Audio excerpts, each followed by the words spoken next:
rise. Justice for the Appellate Division, Supreme Court, First Department. Hear, all persons having business with the Appellate Division. Draw near, give your attendance, and shall be heard. Be seated.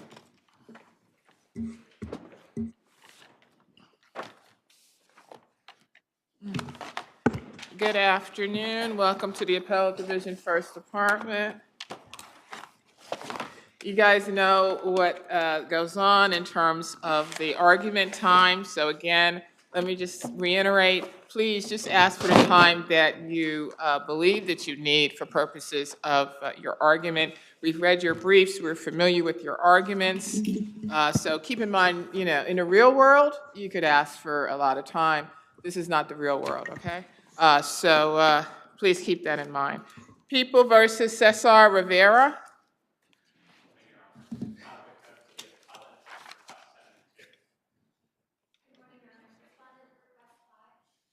Very good. 5, 2, and 5.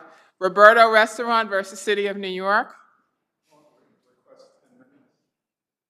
All right, listening. That's better. Okay. So 6, did you want rebuttal time?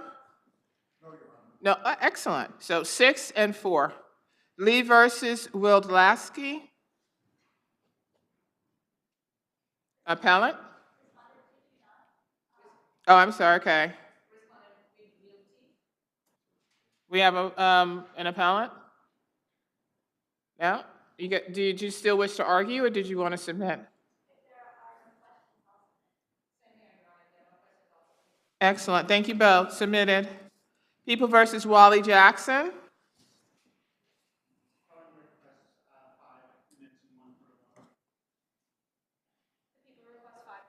515. Estevez versus SLG 100 Park.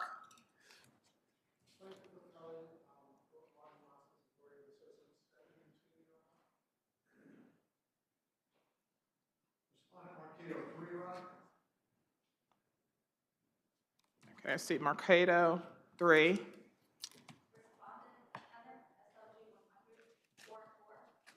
SLG 4 and 4. Mark 2.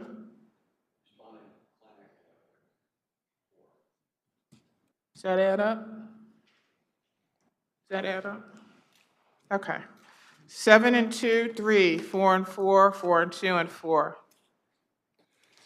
People versus Raymond Gaylord.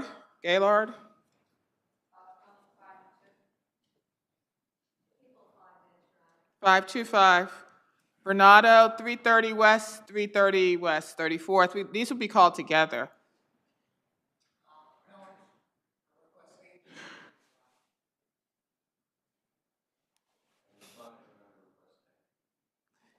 Eight, 2, and 8.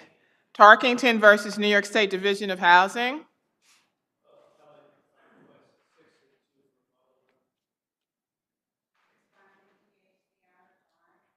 UHCR.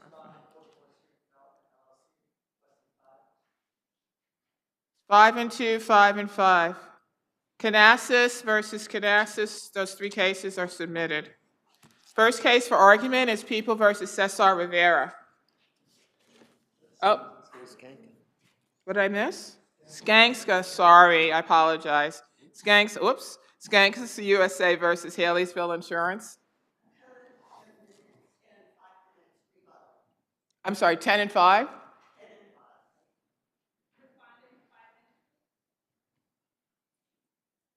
That's it? Okay, thank you. So that's 6 and 2 and 5. Sorry about that. First case for argument, People versus Cesar Rivera. My name is Skanksa. Stop talking to me.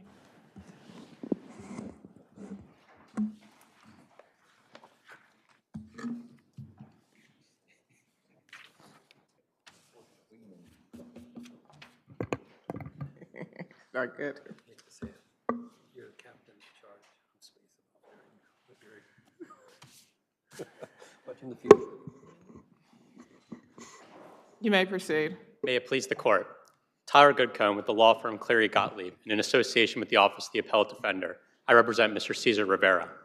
This court should vacate Mr. Rivera's conviction of conspiracy in the fourth degree because it is based on legally insufficient evidence, and it is also against the weight of the evidence. The prosecution failed to present any evidence that Mr. Rivera entered into the specific conspiracy charged. That's because none of the evidence demonstrated that Mr. Rivera entered into an illicit agreement with members of Luis Perez and Paul Garcia's operation to sell drugs. Okay, so this was a gang, right? That was, what is it called? The Mac Ballas? Your Honor, there's no evidence that any member of the specific conspiracy charged is a member of the Mac Ballas or 6Y. I thought that there was evidence of this gang. Your Honor, there's evidence that a gang exists, but there's no evidence that the individuals that were involved in the specific conspiracy charged in this indictment were members of 6Y or the Mac Ballas. And I thought that on a couple of the defendant's Facebook posts, he had talked about his association with 6Y, which was a separate gang, and the Mac Ballas.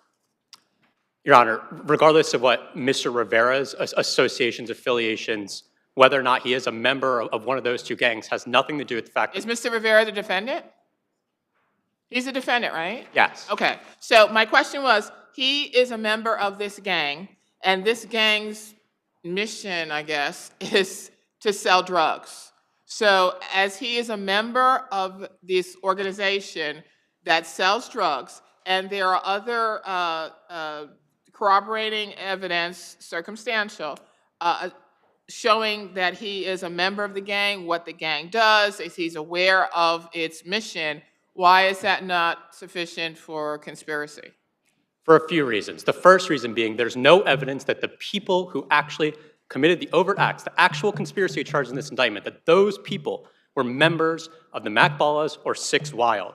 And whether Mr. Rivera was or was not a member of 6Y, it doesn't matter because there's no link between him and that specific conspiracy.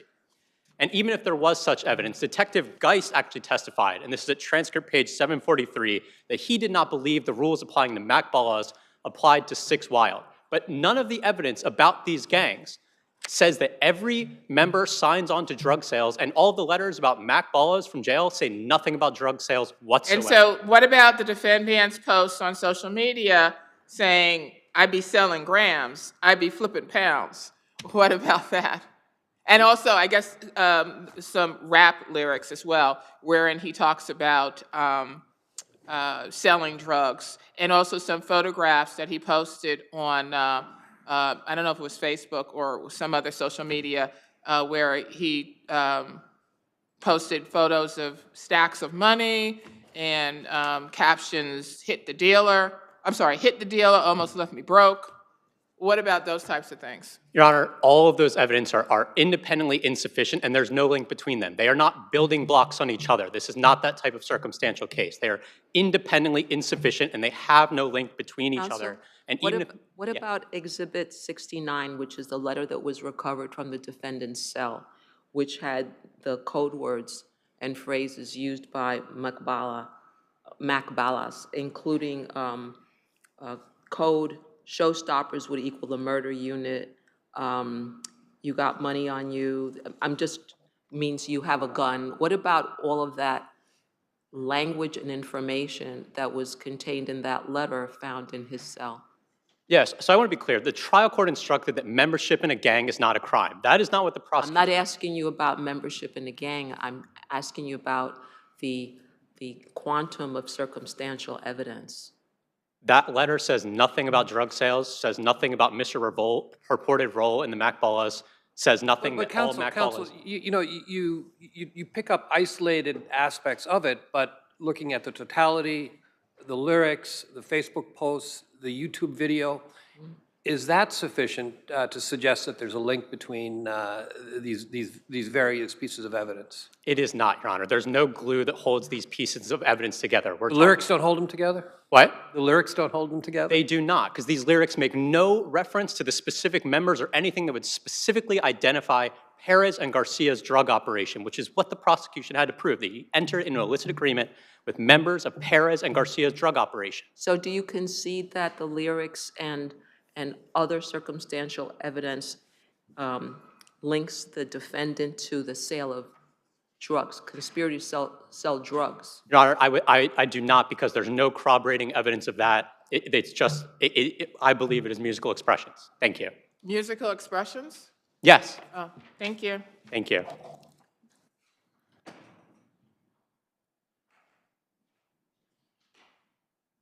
Good afternoon, Your Honors. If it please the Court, Kate Trifon for the people. If I may just address a quick point that my opponent made in his reply brief about the standard of review for this.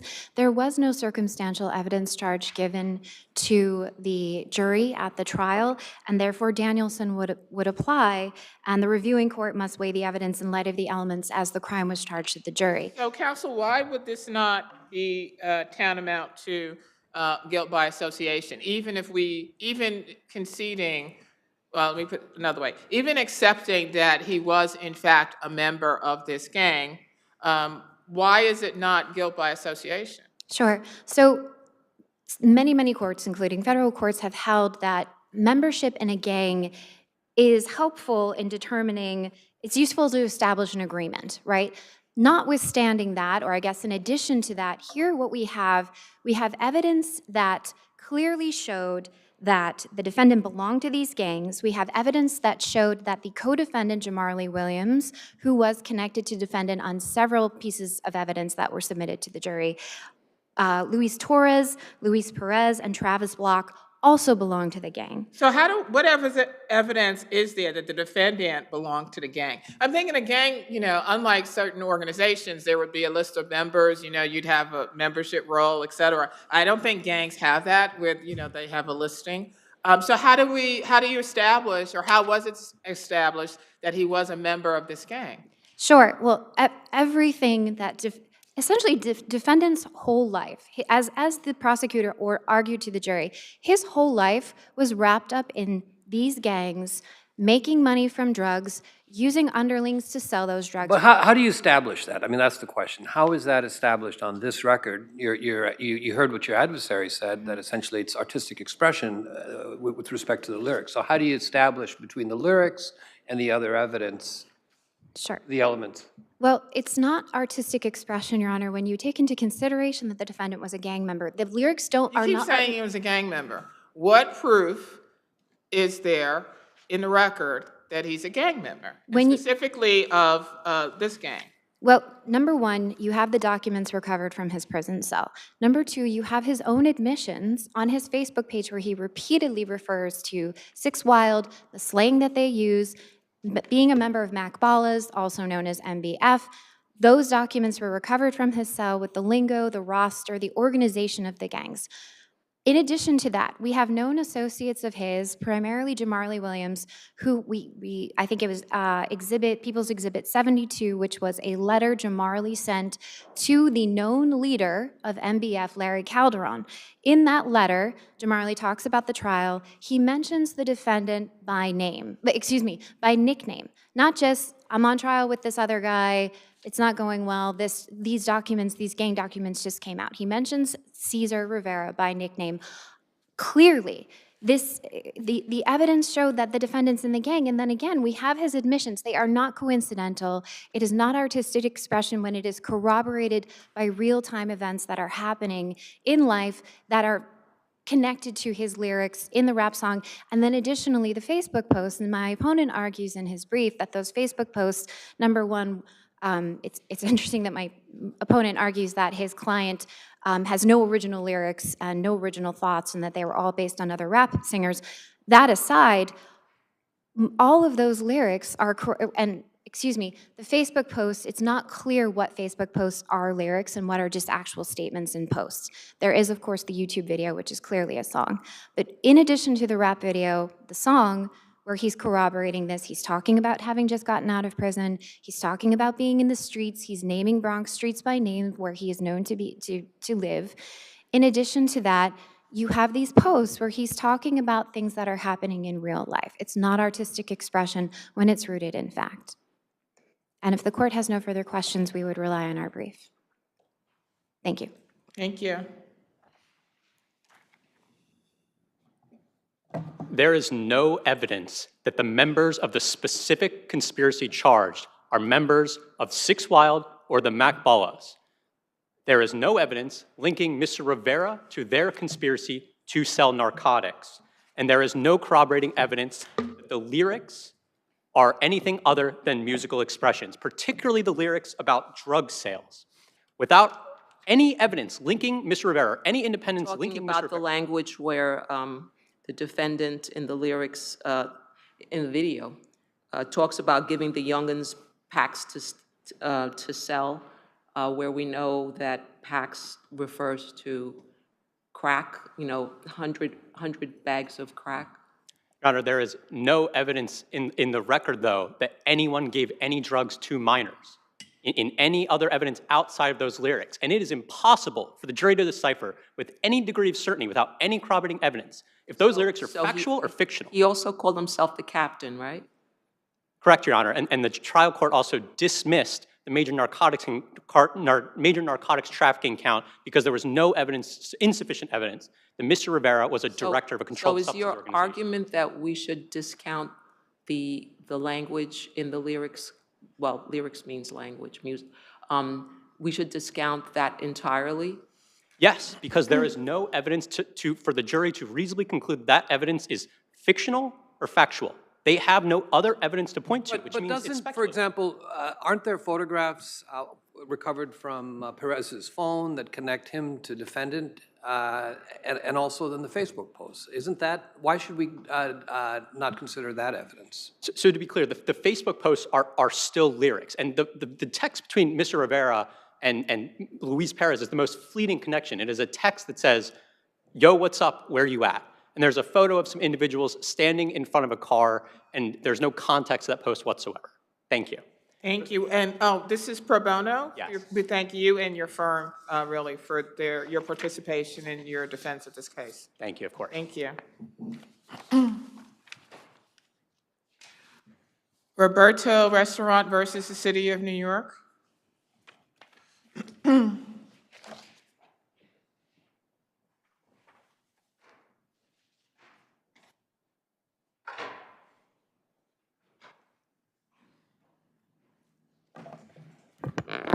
Good afternoon, Your Honors. If it pleases the court, my name is Joseph Feraldo. I represent Roberto's Restaurant and Passiola Realty, which owns the premise and operates the restaurant at 603 Crescent Avenue in the Bronx.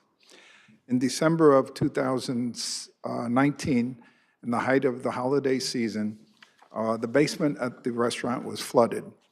The source of the flood... Why shouldn't the city be entitled to get discovery, especially with respect to what your client has to say about the alleged admissions made by city officials, inspectors, and the like? Well, Your Honor, I believe that the lower court misapplied the premature doctrine in denying the motion on the grounds that there is no relevant evidence that's going to be discoverable in this particular case, because the facts show that in opposition to that motion, there is no knowledge in the exclusive control of Roberto or the restaurant or the owner of the restaurant relative to the claims that might absolve the city of liability. They control the city water main. They maintain it. No one has the right to even touch that water main. And they now admit, after the service of a notice of it to admit, that they had to repair the city main. But counsel, isn't there a standard that has to be met? In order for the municipality to be liable, doesn't there have to be a showing that there was negligence in installing or maintaining the water main? The negligence can be implied from the fact that they have exclusive control over the entity that caused the Let me stop you there damage. for a second. How did you show exclusive control? Well, the only people There's a that have... leak. The only people... There's a that have- leak, correct? Your contractor, there's a leak, and your contractor opens up the street. How, based on that, do you show that the city had exclusive control of that water main? The water main cannot be touched under law by anyone but the city of New York. They have the sole obligation to maintain it. Once they took over supplying water to residences and businesses from the Manhattan Water Supply, that's a proprietary function. It's not a governmental function, and they had exclusive control of the entity that caused the But damage. in this case, how did you show that? from the fact that they repaired the city main. At first, they told us it was the premise water service line from the city main to our restaurant that was the proximate cause of the damage to our restaurant. When they ordered us by a 3-day notice to open up the street, when we did that, we called them back, and they confirmed that it was their city main, not ours. We have no control over the entity that caused So this counsel, damage. you know, obviously what happened to the businesses of great concern, the plaintiff had to move within 3 days to engage, what was it, get a permit, get I don't know if it's called a plumber, but a plumbing outfit. 3 days. 3 days. And you're right, we're talking about the Christmas season. So the restaurant was shut from December 16th to January 2nd. They lost all that money. Actually, it was less than Okay. that. But we only have an affidavit from the owner of the restaurant. Isn't that problematic? Don't we need discovery? Don't we need more? That's not what I understand. If it's in the sole control of the movement, I don't know what fact can be developed that disputes any of the facts here.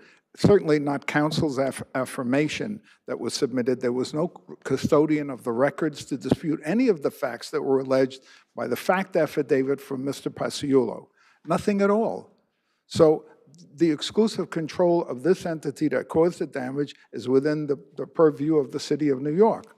We are not even allowed to touch it. Once we opened up the street and the city inspector returned, they admitted, finally, they answered the notice to admit that they indeed repaired their main. I'm sorry, they admitted what? They indeed repaired their main. Right, but is there anything in the record where the city's acknowledgement that the leak emanated from the city main? There would be no need to repair the city main if it wasn't leaking. When we opened up the street, they saw that it was leaking. They repaired it. Our plumber was not authorized or empowered to touch the city main. Counsel, I think that's where my colleague, Justice Singh, was trying to get at, was that when your contractors opened up the roadway to repair the leak, there could be, I'm not saying there is, but there could be a situation where when they did that they may have caused some damage to the main. We don't know that, right? I mean, what happens was, because if I understand the record, the city inspectors were not on site as your contractor was digging through the ground to get at the main, correct? They came later. That would involve some degree of speculation, I submit to you, because you would have to speculate that we created the damage, or we did something to affect it, or that there were two leaks, one in the premise water service line and one in the city main. That's not the case. That's not the fact pattern before you. But see, counsel, that's what I'm trying to determine. What evidence is there in the record that would establish as a matter of law that the water leak was caused by the city's negligence in maintaining the city water main? Because the water main leaked and no one else has the ability to touch or maintain a city water main since they took over from the Manhattan water supply in 1819. But is there anything in the record that establishes that no one actually did in any way affect that water main other than the city? There is nothing in the record to show that one way or the other. And the city on this record. So if we had discovery, would there not possibly be a way to determine this issue one way or the other? Over the last 3 years, the city has opportunity to do that, never put in any documents from a records custodian to show that that was indeed the case, or that they maintained it in a regular fashion. But that's to the point then. It's exactly as my colleague's saying, that if in the 1800s, the city took over this water main, right? And nothing has been done with this water main at all, no maintenance or anything. If it just, through wear and tear, it just gave way, is that subject the city to liability? The city would be liable, in the way I understand it, for not maintaining that water main and ending up with this result. This should be regular maintenance that isn't done, otherwise you don't have a break in the water main, unless someone specifically pierced the water main to create a cause of action. I don't know where that comes in. But isn't that the point that on this record we don't know? Do we You- know you on do this record whether the city did in fact do anything to maintain the water main, whether there were any repairs made to the water main or anything of that nature? On the basis of this record, the only thing that you know, and the only thing that anyone could know in their ken, not being able to look under the ground, is that there was a water main leakage in a water main owned and operated by the city of New York. That's all we do know. Thank you. Thank you.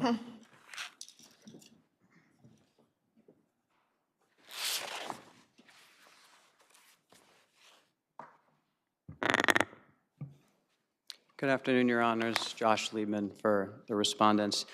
The city needs discovery in this case. Supreme Court certainly didn't Oh, abuse its... wait a minute. The allegation is that city inspectors made certain statements, admissions maybe, to principals of the plaintiff. As counsel has said, you have that information in your control. So what discovery do you really need from the plaintiff on this issue of what caused the leak, because it's undisputed that you repaired the leak, right? Right, so, forgive me. So the city did, in December 2019, repair the city water main outside the restaurant, but as we were just discussing, it doesn't follow from that as a matter of law that a leak in the city water main was what was causing the water that was leaching into the restaurant's basement. There are really two components of the restaurant's case here. The first is that the city was somehow negligent in permitting the leak to occur. As we've discussed, there are rampant factual questions along those lines, including whether the restaurant's contractor may have somehow damaged the main while working around it, whether the city was on notice of any defect in the water main, et cetera, just to name a few. Wouldn't res ipsa, not that it's been argued here, but wouldn't res ipsa apply to a case like this where notice wouldn't have to be shown? No, it does not. And the case is cited at page 15 of our brief that discussed the prior written notice requirement set forth in greater detail that negligence per se, which appears to be the restaurant's theory of liability here with respect to the water coming out of the water main, just doesn't apply in this municipal water main context. It's just not what the law is. Because and- the way that's my question was that if it's untouched for like 300 years, or 100 years, and then all of a sudden it gives way, does that subject the city to liability if nothing, I mean, there's no notice of anything, there's no reason to open up, the ground to even look at the water main, right? That's exactly right. Absent notice of some defect in the water main or other issue, the city is not It ain't liable. broke, don't go fix it, right? The old Correct. saying goes. Very much so. But if you haven't maintained it for years, and it breaks down, who's at fault? Well, that presents a fact question as to which the city needs discovery. I mean, the record certainly doesn't shed light one way or the other. Who would know how often you would need to go in there to maintain this pipe? The plaintiff or you? Well, I mean, this depends, and this is, again, one of the reasons why the city needs discovery. I mean, it may turn out that Well, the I restaurant's just, you contract... keep saying the city needs discovery, but the city doesn't need discovery from the plaintiffs. The city needs discovery from itself, because you would be the repository, I would think, of any complaints made concerning the water main, any complaints made concerning leaks in that area, any repairs that were made to the water main, things of that nature. You, the city, you have that information. Plaintiff doesn't have that information. The city does have some relevant evidence, but not all the evidence that it needs. And I... But where are you going to get any more information from? Well, the city would seek in discovery to get information from the restaurant's contractor about what it did or didn't do and saw or didn't see when it was digging up the street immediately around the pipe. I'm going to The ask city you. seeks to I'm going to ask you a different question. Did you meet your shifting burden of proof? Given all the information, all the records, all the data that you have at the city's disposal? So 2 quick points on that. First, as we set forth in our brief, our position is that the restaurant did not meet its initial burden of putting forth any evidence that actually proves its claims, and Supreme Court reached that determination as well. So in the first instance, the summary judgment burden never shifted to the city.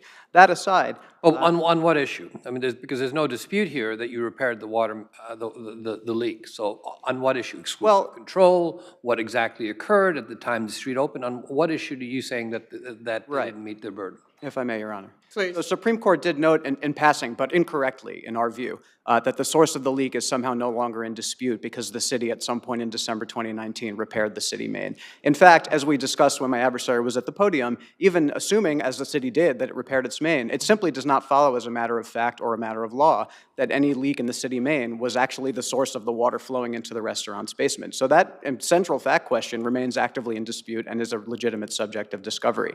In addition, as I said, the city would seek to... Did the water stop flowing into the restaurant after you repaired the city main?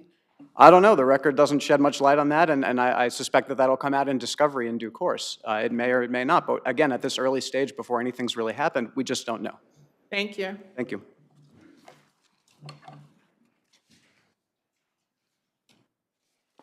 Thank you both. Lee versus Widlansky is submitted. People versus Wally Jackson.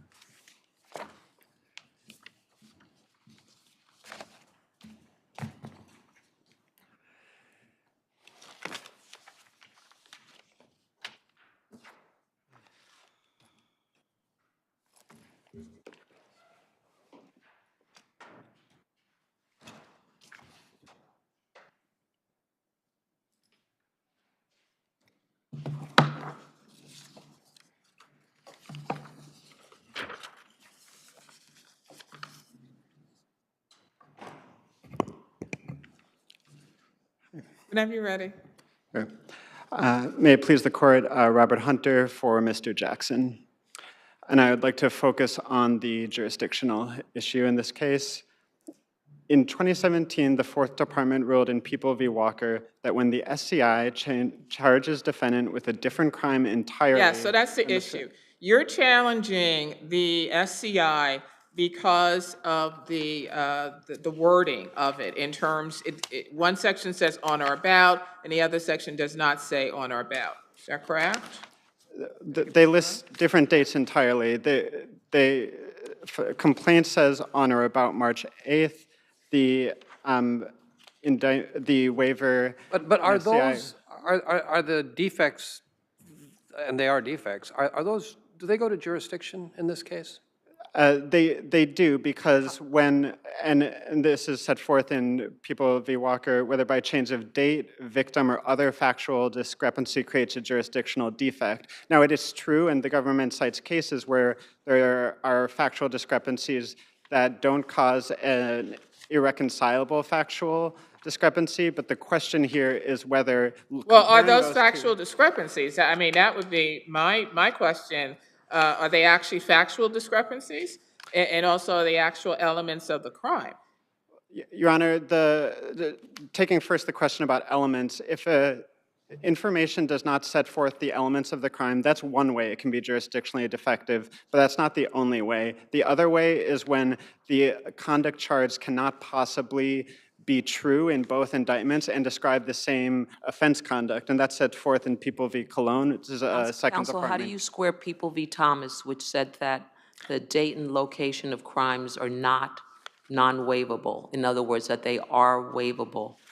And that Thomas went further and said that they're not motive proceedings errors. So Thomas dealt with an issue of whether the time and date needed to be set forth at all as a matter of bare minimum to be jurisdictionally sufficient, but that's not the issue here. The issue here is whether, provided those dates and locations are included, whether they can change through the superseding information and waiver of indictment. And so the question of whether they're jurisdictionally sufficient in the sense of do they meet the bare minimum is different from the question of whether it actually moves the ball in the sense that it can't actually be describing different conduct. And that's what happened here. Well, Mr.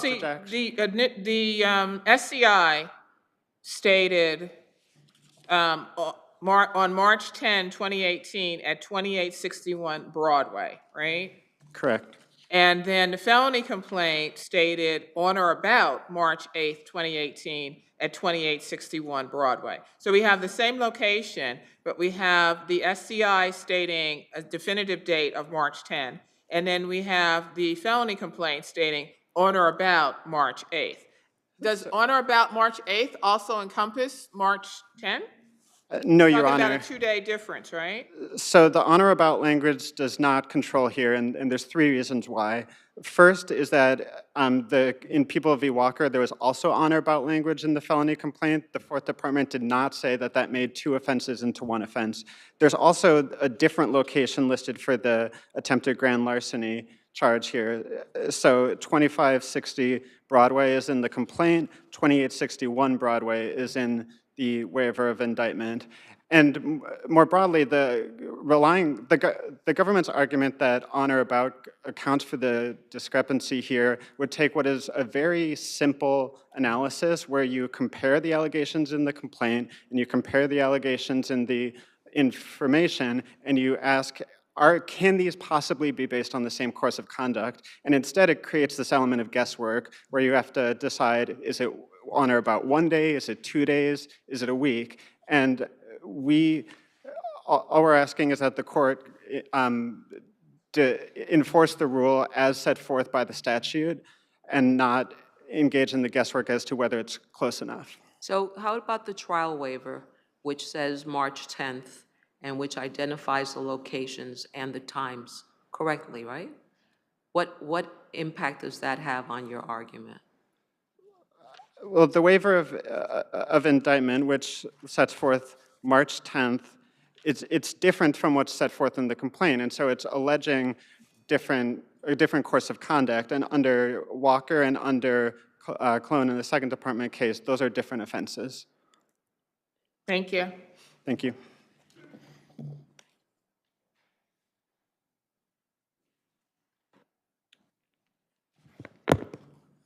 Good afternoon, Your Honors, and may it please the Court. Stacey Nadell for the People. Your Honor, the technical flaws that the appellant points out between the felony complaint and the waiver of indictment and SCI are merely non-jurisdictional flaws. They don't render the SCI or the waiver defective, and even though they exist, as long as the defendant receives proper notice of the crime. Well, that's my question. Is there any dispute here that the defendant was on notice of the crime that he was charged with?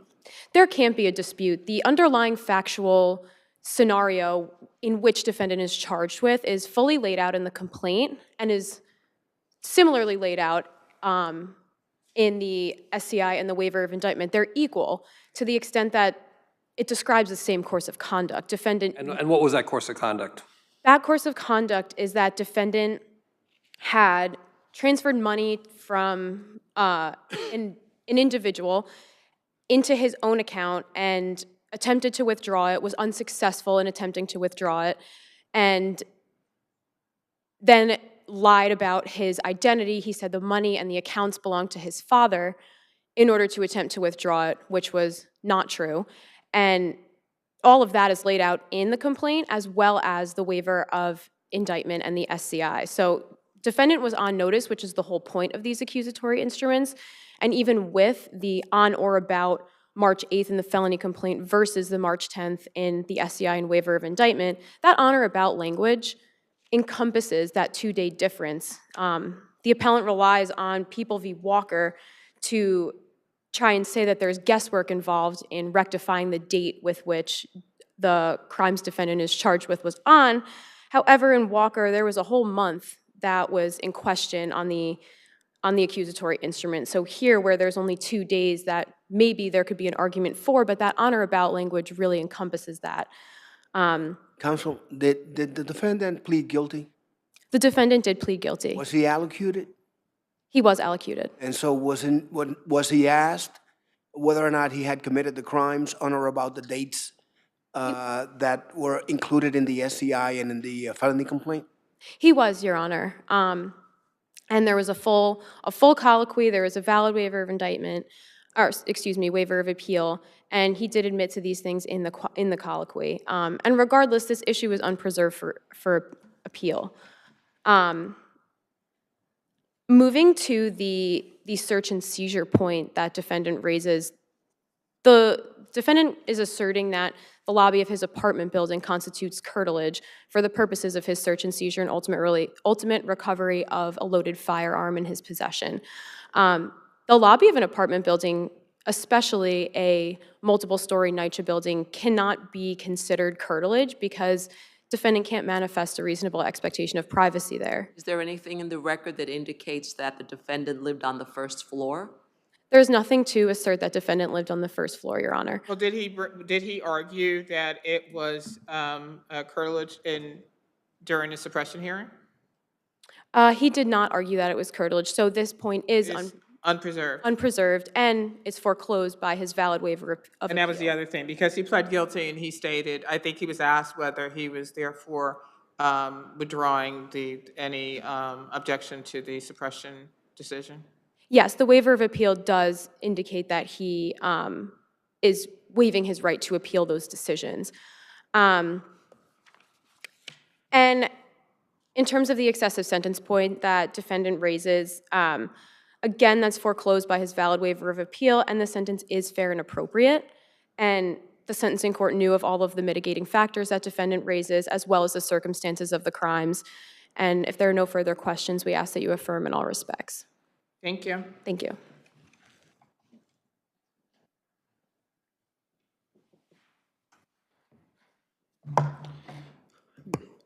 Thank you. So I'd like to first address the guilty plea point. A jurisdictional defect in an information survives a guilty plea.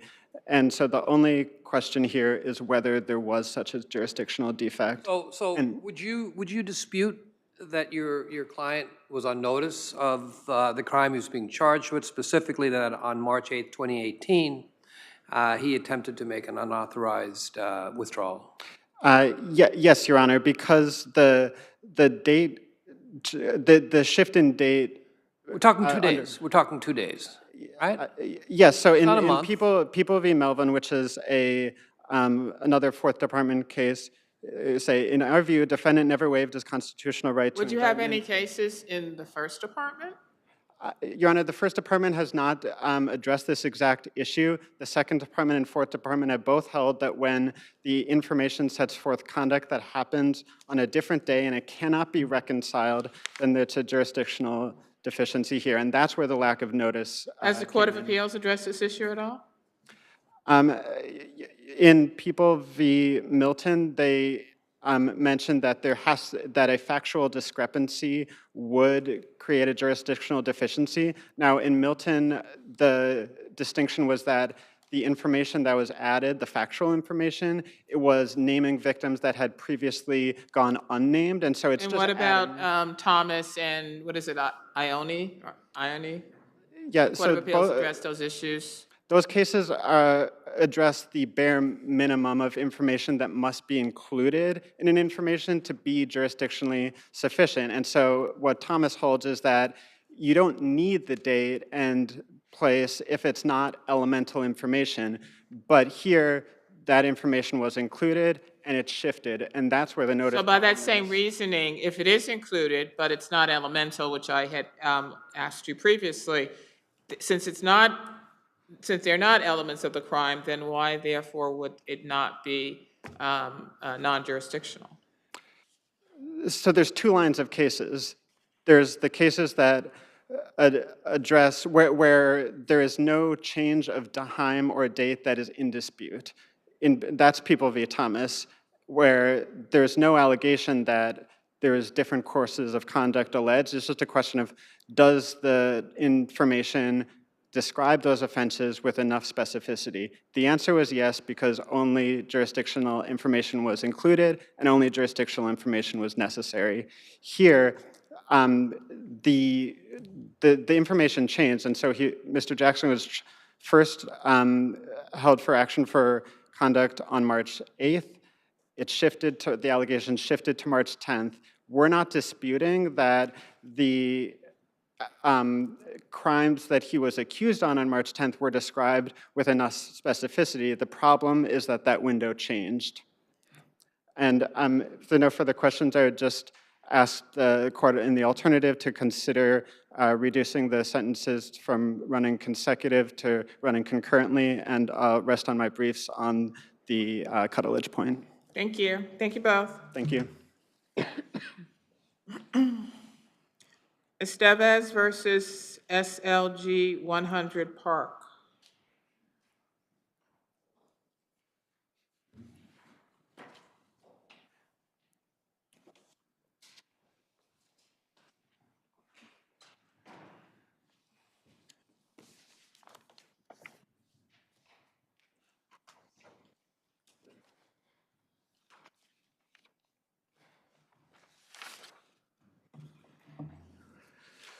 Good afternoon, Your Honors. My name is Martin Moskowitz. I'm with Goreb and Associates, and we represent the plaintiff appellant, Victor Estevez.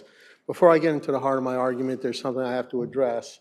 Omitted from the respondent's brief, but put in a reply brief on the other appeal, was another argument made against my client that I could not brief against.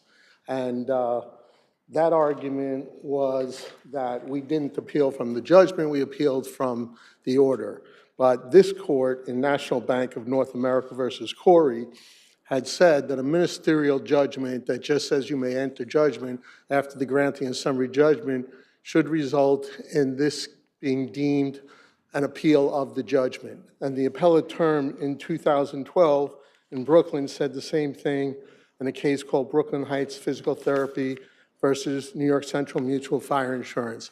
I have copies of these decisions that I can hand up to the court, but I just wanted to be clear that we could not respond to this argument. Would you address the united in interest argument? I'm sorry? The united in interest argument with respect to the SLG defendants? Certainly. So we lay out at length the fact that all of these SL Green entities and their website holds them out to be a fully integrated company, and their workers say we're in the real estate and real estate management business. They don't even know exactly who they work for. All these companies, they have the managing member of the owner company here is the CEO of SL Green Realty. He's the managing member of the... So in essence, you're arguing that the defendants blur the corporate lines in terms of having separate corporate existences, correct? Well, except that they have the same individual sign the contracts on behalf of both entities of the contract to hire. So they're acting as one entity. What's They're that? acting as one entity in effect. Yeah, they are acting as one entity. And in fact, SL Green Realty signed the elevator contract, and they're not the owner. So it's unclear Sounds like why they would sounds do like that. a shell game there. They're just moving everything around for you to try to figure out. And I think the icing on the cake is the fact that in the contract, the managing company goes to the owner, discusses manpower needs and salaries, and then it says that they present the ownership, what the manpower and salaries are, and it's to be paid by the owner, reimbursed.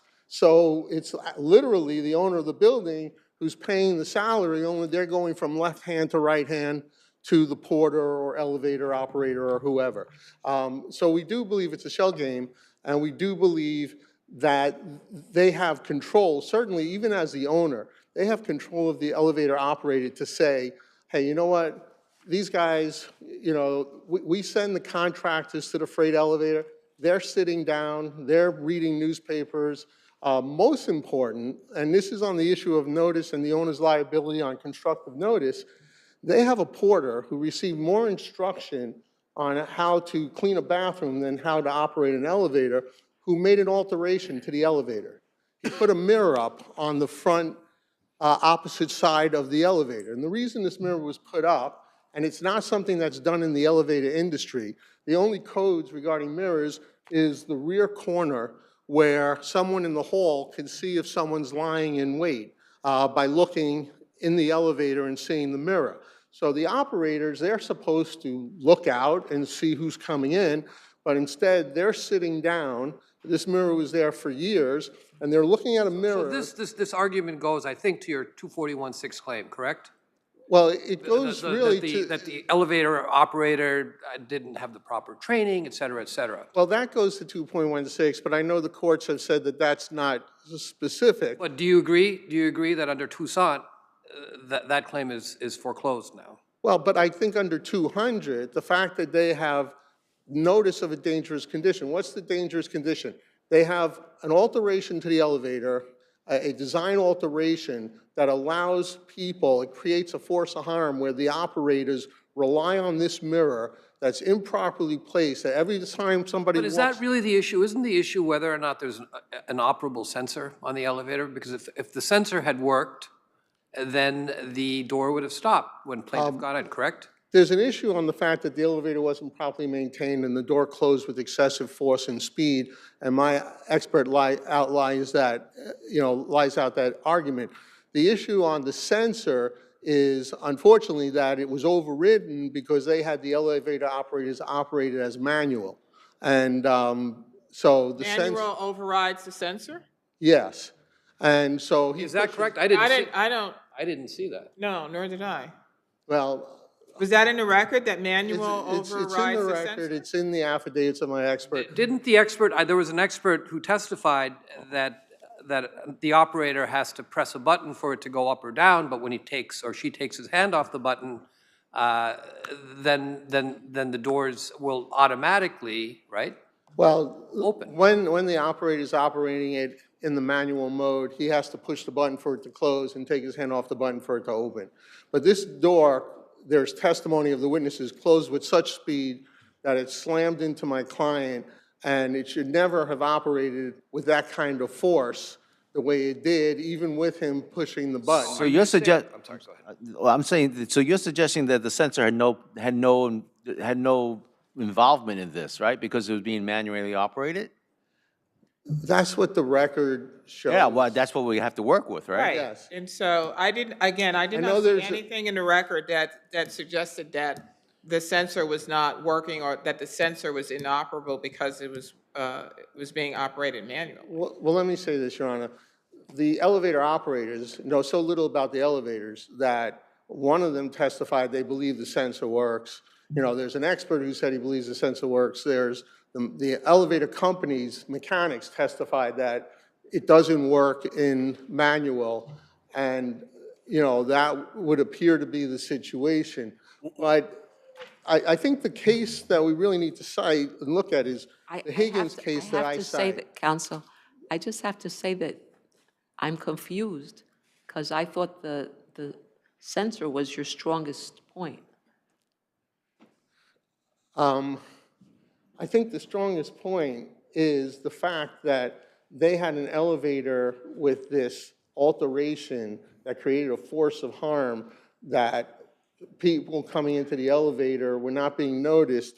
And in the Higgins case that I cite, there was a ladder left on the premises. On page 24 of my brief, there's a ladder left on the premises. There's a porter who uses this ladder when the managing company knew it was defective, and there was an issue of fact that this court found as to whether the owner had notice of this ladder and the foreseeable consequence of the ladder being used.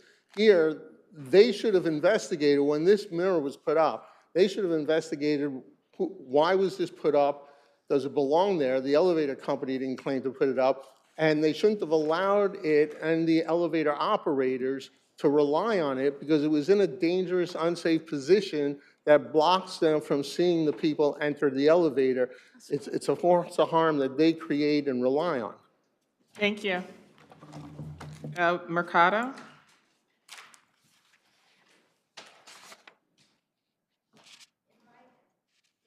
Oh, I thought I had Mercado next. Who wants to go next? I'm sorry. Oh, okay. Yeah. Yes, thank you, sorry. I had Mercado. That's what I thought. Yeah, May it please the court? I represent respondent and appellant, SLG 100 LLC, the ownership entity. I'll start by responding to some of the points that were made by the appellant, Victor Estevez. Many of the facts that were just asserted are plainly incorrect. Well, have you taken, or has your client taken different positions in other litigation with respect to how the entities are supposed to be treated? Not at all. Estevez relies on a trial court case, the Jackson case, which he cited in his papers and attached to his papers. That case and the annual report that is relied upon in the court's decision in the Jackson case has absolutely nothing to do with SLG 100, which is the ownership entity here. There's no reference to that entity. There's no reference. But the question is it, when it's convenient to the SLG entities, do you take an inconsistent position from what you're taking now? We do not. And there is no, Your Honor, respectfully, there is no reference to SLG entities. There's various entities. Some include the abbreviation SL, some include the abbreviation SLG. The Jackson case involves corporate entities that are wholly distinct, separate, and independent from the named defendant in this case, SLG 100, and from the two entities that plaintiff seeks to implead. So that case and that annual report and the plaintiff's arguments with respect to them have absolutely no bearing on the facts here, and they do not point to any sort of inconsistency or fraud on behalf of any of the parties. Well, no one's suggesting fraud. The question is do you blur the distinctions between the entities to create a situation we're in now? We do not. SLG 100 is the ownership entity of this property. There's nothing, the plaintiff has not introduced any evidence whatsoever that would contradict that. We submitted the contracts that clearly distinguish between the three entities. There is nothing blurring the relationship with the entities in those contracts. Counsel's reference to SLG Realty, SL Green Realty, my apologies, is a non-issue here. That's not one of the parties that's sought to be brought in. That's not one of the parties that is implicated in this litigation in any way. The only document that contains the name SL Green is the contract with respect to the elevator maintenance. And respectfully, that contract covers a multitude of properties. And so the letterhead is SL Green Realty, but in the body of the contract, it specifically delineates the various properties that it covers, and it specifically identifies that for each property, there's a different ownership. And the ownership with respect to this property is identified as SLG 100. So let me ask you this question. I mean, we had heard earlier that there may be that the 241 subdivision 6 labor law claim may not go very far. But we have, let's say, the labor law 200 and the common law claims. Why shouldn't, what's the prejudice to the to the people, to the entities that are being sought to be brought in? I mean, these are just common negligence themes, right? Well, not labor law, right? Correct. The issue here is that the lawsuit was filed only against the ownership entity. Right. The operators, the freight elevator operators, were employed by non-party SL Green Management LLC. Right. Their plaintiff is now seeking to implead those parties 6 years after the statute of limitations has run. Our position on behalf of SLG 100 is that the complaint as it stands has to be dismissed because there are no claims against that entity. Right, but these are, it's just common law negligence claims. I mean, 6 years have passed, but you've had a record here. I mean, it's, if you want to take deposition, if the new parties get impleaded, or if we decide that you should be brought in, you can just take depositions, you're going to see what you have. It's not, and your defenses are going to be similar in a sense, because it's not vicarious, it's just more like direct negligence here, right? I mean, it's either, right? The property owner has to provide safe premises, management company or whoever runs the elevator, they've got to provide a safe elevator, right? Well, actually, that's the issue, Your Honor, that according to the case law and the precedent on the issue of the relation back doctrine, which we cite as being Xavier, it specifically holds that there's three-pronged test that has to be applied for the relation back doctrine to be applied. It has to arise from the same transaction, which we do not dispute here. And the second point, which is the basis upon which SLG prevailed on the lower court, is that the plaintiff has to show that the parties are united in interest. United in interest, according to precedent, means that the defendant and the proposed defendants would share identical defenses, not similar defenses, not very close defenses, identical defenses. And the case of Xavier specifically addressed this issue where you have an ownership entity who was timely sued, and the plaintiff subsequently sought to implead the property management entity, which is exactly what plaintiff SFS seeks to do here, but the court held that those parties are not united in interest because they do not have identical defenses, in that the property management entity naturally can make the argument that they are not the ownership entity. And the ownership entity naturally can make the argument that they were not the employer of the freight elevator operator. So it is a case that is exactly on point. And while I agree that the arguments may be similar, the defenses may be similar, that is just not the standard. The standard is that the defendants have to be identical such that the defendants can be held vicariously liable for one another. What about the defense that it was not anything the operator did, but that the safety edge malfunctioned? Well, yes, Your Honor. That would be something that, that's a defense that either SLG entity can raise. Correct, and with respect to that argument, to the extent that the theory of liability is that the elevator was defective, then in that case, it's conceded that SLG 100 is, as the ownership entity would be a proper defendant, and that is the basis of SLG's appeal. Although SLG 100... Can you address that issue? Because that's, honestly, I'm confused about that. Sure. Specifically with respect to what your expert said about how the elevator moved manually, pressing buttons, Sure. and the sensor. Sure. Okay, with respect to counsel's representation that the sensor is overridden in manual mode, that has not been the finding by any of the experts. Not even plaintiff's expert concluded that. The theory has been that, as far as the plaintiff's concerned, if the sensor was operating properly, when the freight elevator operator held his finger on the button to close, as soon as there's an obstruction in the pathway, the safety sensor should have been triggered and the door should have been opened. In other words, it works like any other automatic elevator. The only difference is that you have an operator inside moving the cab up and down, correct? Correct. And that's the whole purpose of the sensor, right? And Exactly. That the sensor senses whether there's something that's obstructing or in the way, and therefore it's not going to close, the door's not going to close. So irrespective of the operator's finger on the button which closes the door, if the sensor picks up something, it will not close. That's correct. That is the way the sensor is supposed to operate, and that is the consensus amongst all of the experts that submitted affidavits in this case. But it may be contrary, according to your adversary, to what the testimony was, right? No, that is That's not what he said. that is not contrary to the testimony. Well, Your Honor, if you're referring to the Mr. Estevez, appellant's statement that there is conflicting testimony from the freight elevator operators, Right. that is incorrect. The testimony from the two freight elevator operators that were deposed was consistent, which is that even if they hold the button down, they have seen, and it's been their experience in the many years they've been operating, that the safety sensor gets triggered and the door opens. They've never observed someone get impacted by a closing elevator door. That's been consistent. The only portion that's inconsistent is plaintiff's own testimony and his co-worker's testimony that they observed plaintiff in the pathway of the elevator door and the door made contact with his shoulder.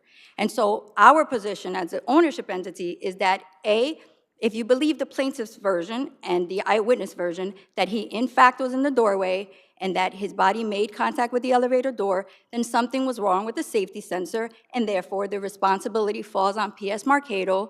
And as far as us... Except you got a problem with notice, correct? We do not have I do not believe we have a problem with notice. The testimony has been consistent that this has been a non-issue.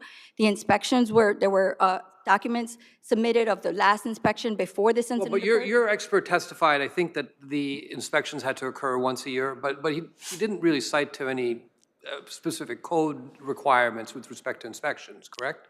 Actually, I would, Your Honor, I'd have to double check that. I believe that it was the plaintiff's expert who suggested that the inspections had not been completed. My expert, SLG 100, is actually more consistent with Marcado's testimony with respect to the inspections being done. And the argument, for purposes of our appeal, was simply, we agree that the safety sensors were a non-issue. We agree that there was no constructive notice in this situation. But if the court adopts the plaintiff's position, and if the plaintiff is allowed to maintain his claims against SLG 100 based on a defective elevator, then on that basis, or in that case, then SLG 100 is entitled to conditional contractual indemnification from PS Marcado pursuant to the full service contract. Thank you. Thank you.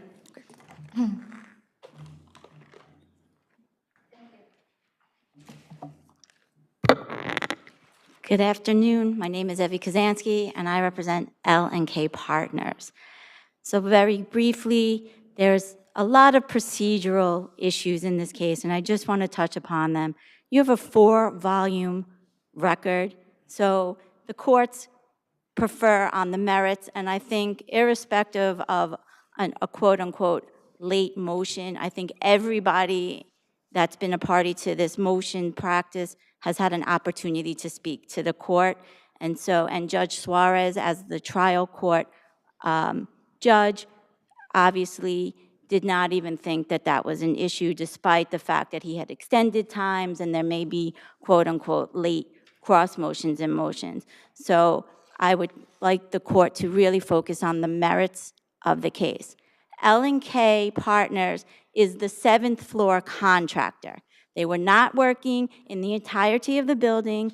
This wasn't a building being built. This was a permanent elevator that was required to be used by any contractor doing work in this building. You're appealing, your only issue, from what my record, and correct me if I'm wrong, is the dismissal as moot, your third-party cross-claim for contract indemnification that's against Kleinneck, right? Ultimately, yes. The That's it. 200 really, as I think this court has been discussing, is focused on an elevator and an operator that L&K clearly has no control over. But at some point in time, L&K was contracted, I guess, to do renovations, right?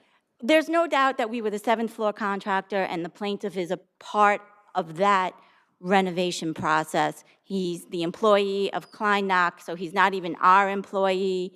He has to use the freight elevator.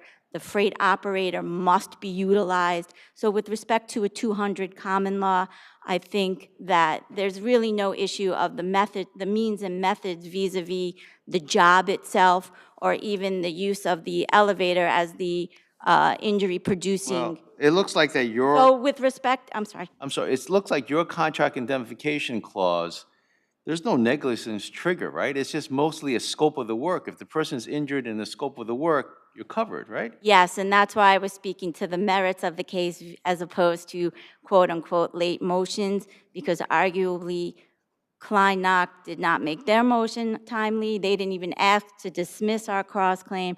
There's a lot of procedural things You need in a this case scorecard that with the these court labor law could, if they really cases. wanted to, look at. But however, I think it's clear that we're all moving against the plaintiff to dismiss the plaintiff's complaint, and vis-a-vis that, the 200 and common law should clearly have been dismissed, so this court should affirm that decision, which makes L&K not negligent, which thereby they're entitled to contractual indemnification. Vis-a-vis S and SLG, again, there's a procedural issue.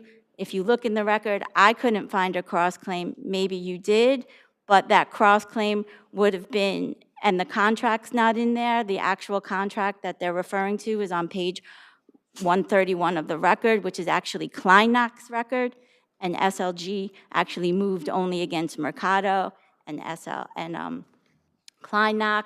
They only brought it up vis-a-vis L&K because we moved also to dismiss the complaint.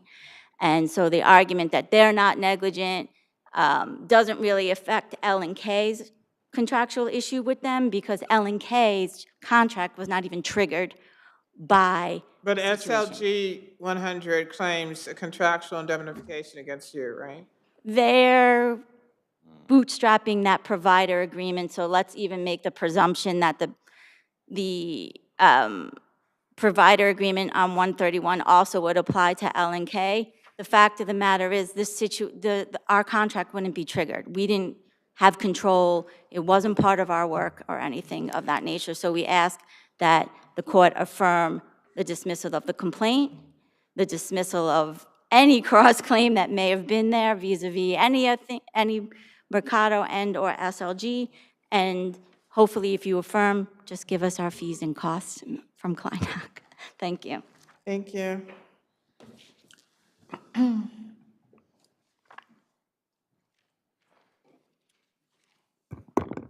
Good afternoon, Your Honors. May it please the Court. I represent Kleinnock Electric. My name is Richard Ashnault.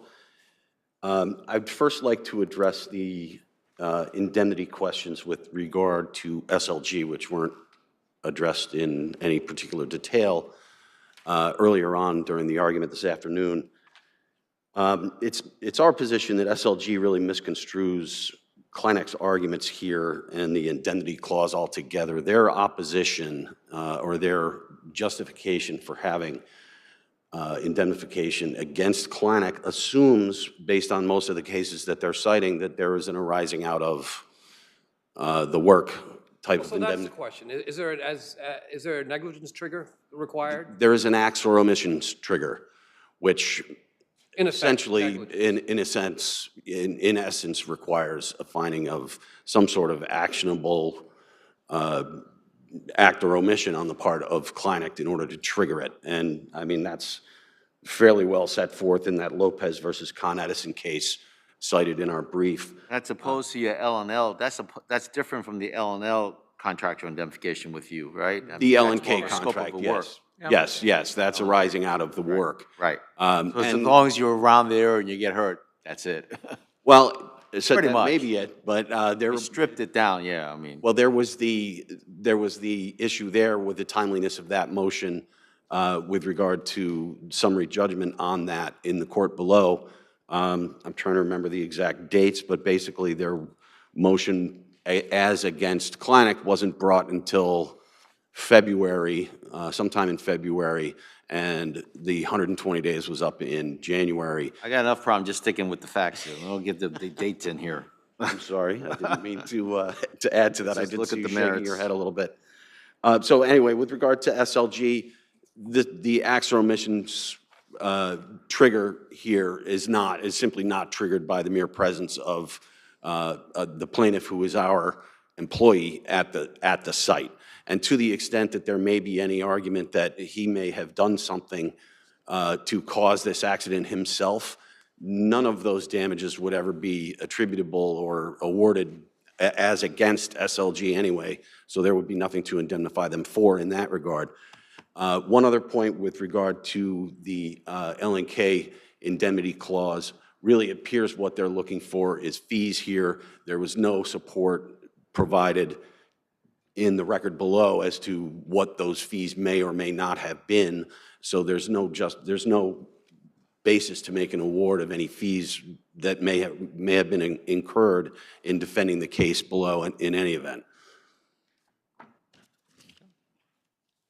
Thank you. Anything else? Thank you, Your Honor. Mercado. I want Mercado. We wait with If bated Your Honors, breath. please, if Your Honors, please. My name is Ed Guardaro. I represent Marcado. There we go. Yes, I see, find yeah. myself We've in the got a lot of unenviable questions. position of being the superstar for today's presentation. Yes, we're waiting for We're your. waiting for you. Yeah. Thank you very much. You've heard it all To now. answer some of the questions that the court has had, I will tell you what the proof demonstrates. Notwithstanding what was said today, the strip on the elevator door, not the hoistway door, operates when in manual mode. That is the testimony of the experts who not Strip, only... you said the strip, what's? The court had some serious sensor. questions about the sensor strip's operation Got it. Okay. Thank while you. the elevator is in manual mode. So the sensor still works. Sensor works when the elevator is in manual mode. Okay, so let's just play off that. So in this case, taking the proof as plaintiff says happened, his colleagues go in front of him, he walks in, hits his shoulder, sensor doesn't work. Can there be liability with respect to a Marcado, which is a full-service elevator maintenance company here? Your Honor, I would argue no for a lot of reasons. Number one is that every expert, all three experts, including Mr. Senna, who was an expert for Marcado and was the only one to really explain the differential between the hoistway doors and the elevator doors, basically stated that what we're talking about is res ipsa. So basically, what we're talking about is, A, could there be a non-negligent basis? Mr. Senna said absolutely, because if the way in which the accident occurred, the plaintiff was coming, according to there's four witnesses. There's the plaintiff plus the three. Three of them said that the plaintiff was coming forward after the other two, sort of in a rush. One of his colleagues said he was kind of late to the elevator, and he could have hit the hoistway door, and that's what Mr. Senna said. Now, in addition to that... I'm sorry, he could have, or he did? Well, it's all speculation, Your Honor. Okay, so then wouldn't that be, assuming res ipsa applies to Marcado, wouldn't that be an issue for trial? Well, Your Honor, I would argue that there's two other points of contention with respect to res ipsa. If res ipsa applies, then Marcado has no argument, essentially, because res ipsa, if the court... And does res ipsa apply, are there cases applying res ipsa to elevator companies? Are there any cases? Yes, Ever? in the first department. You know, I don't know the answer to that, Okay, Your the Honor. answer is they are. Yeah, yeah. I'm The going answer to, is yes. Yes, the I answer would is assume yes. it, but we all know what assuming means. But in this case. So your argument is that if the plaintiff was in a rush and he hit the first door, right, not the inner door where the sensor was, that he would have hit his shoulder on that door? That's not an argument, Your Honor. That's the proof from all of the experts, that all of them say, So he never got to the sensor? all of them speculate that there is a non-negligent possible basis, which is point one of res ipsa. Right. Point two is exclusive control. Since we weren't in control of the functioning of the doors at the time, it can't be But you know, Marqueta. that argument, I think, doesn't hold water, honestly, under the case law. Because under that argument, there would never be res ipsa in situations where elevator doors, automatic elevator doors close, which this is a hybrid of. So I don't think that's consistent with the case law. Your Honor, all of the cases that talk about, and that are cited by the plaintiff, for instance, actually have expert testimony that something was wrong with the elevator. For instance, one of the cases talks about the hoistway doors being those gate type of up and down, and there was a tripping accident, and it should not have come up at that time. There's no proof here by anyone that there was anything wrong with the sensor, the doors, the only thing. Except that we know that what plaintiff says, he's getting on the elevator and the door closes on his shoulder. And that seems to me, we can't ignore that version for the purposes of summary judgment. Well, Your Honor, you have 4 other witnesses, right? You have the 3. So is it based on, so we decide on the weight because you have 3 witnesses who say one thing and the plaintiff says other thing, that the weight goes to your witness's testimony? Well, Your Honor, if you disband with all 3 elements of res ipsa, I mean, there's a negligent potential for negligence of the plaintiff himself here. His own coworker said he was late and he ran into the door.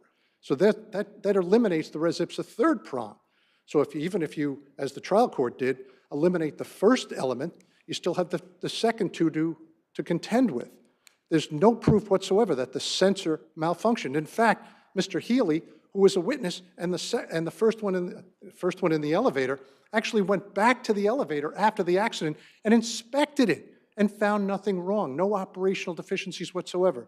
The operator, like it or not, has said there was never a problem, never a complaint, never occurred. So I'm sorry, so counsel, let me understand this. So you're saying that evidence, what you just talked about, what you just aired to us, indicates that there is nothing wrong. There are 2 doors. I gather there are 2 doors. There's the inner door and there's an outer door here that we're talking Your about. Honor, So the inner door has the sensor, and what I'm gathering is, from what you're saying, is the evidence points to the fact that it wasn't the inner door. So just by process of an elimination, it had to be the outer door because there's nothing wrong with the inner door, which has the sensor. So what hit him? Had to be the outer door that hit him, not the sensor door. That is the proof. That's what you're pointing to. Don't those 2 doors travel together so that when the elevator doors begin to close, they're both moving at the same time? According to Mr. Senna, there's a lag between the outside door and the inside door. There's a lag They're between not- the outside they're door and not the inside identical. door. Right. Is that supposed to happen? Yeah. That's how it operates. And That's no how one- that no one- elevator operates? No one has ever said that shouldn't be that way.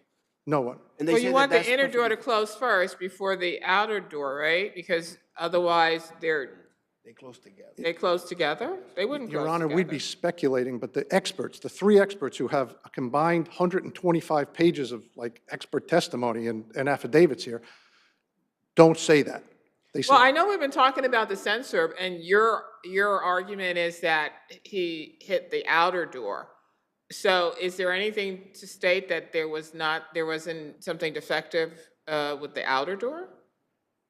There was some defect to the outer door? The outer door was not working properly? well, the outer door doesn't, the outer door is purely controlled by the operator with the finger on the button, and there's no sensor on it. So if the operator puts their finger on the button, then the operator is in charge of. So we're back to the manual operation of Correct. the elevator, and if the operator is pushing the button, yes, it's not going to affect the sensor, but it's affecting the outer door. Correct, Your Honor, correct. And that's what Mr. Senna's affidavit is And it's your about. position essentially that the injury occurred on the outer door, not the inner door with the sensor. Your Honor, my point is that res ipsa can't apply because it's a possibility.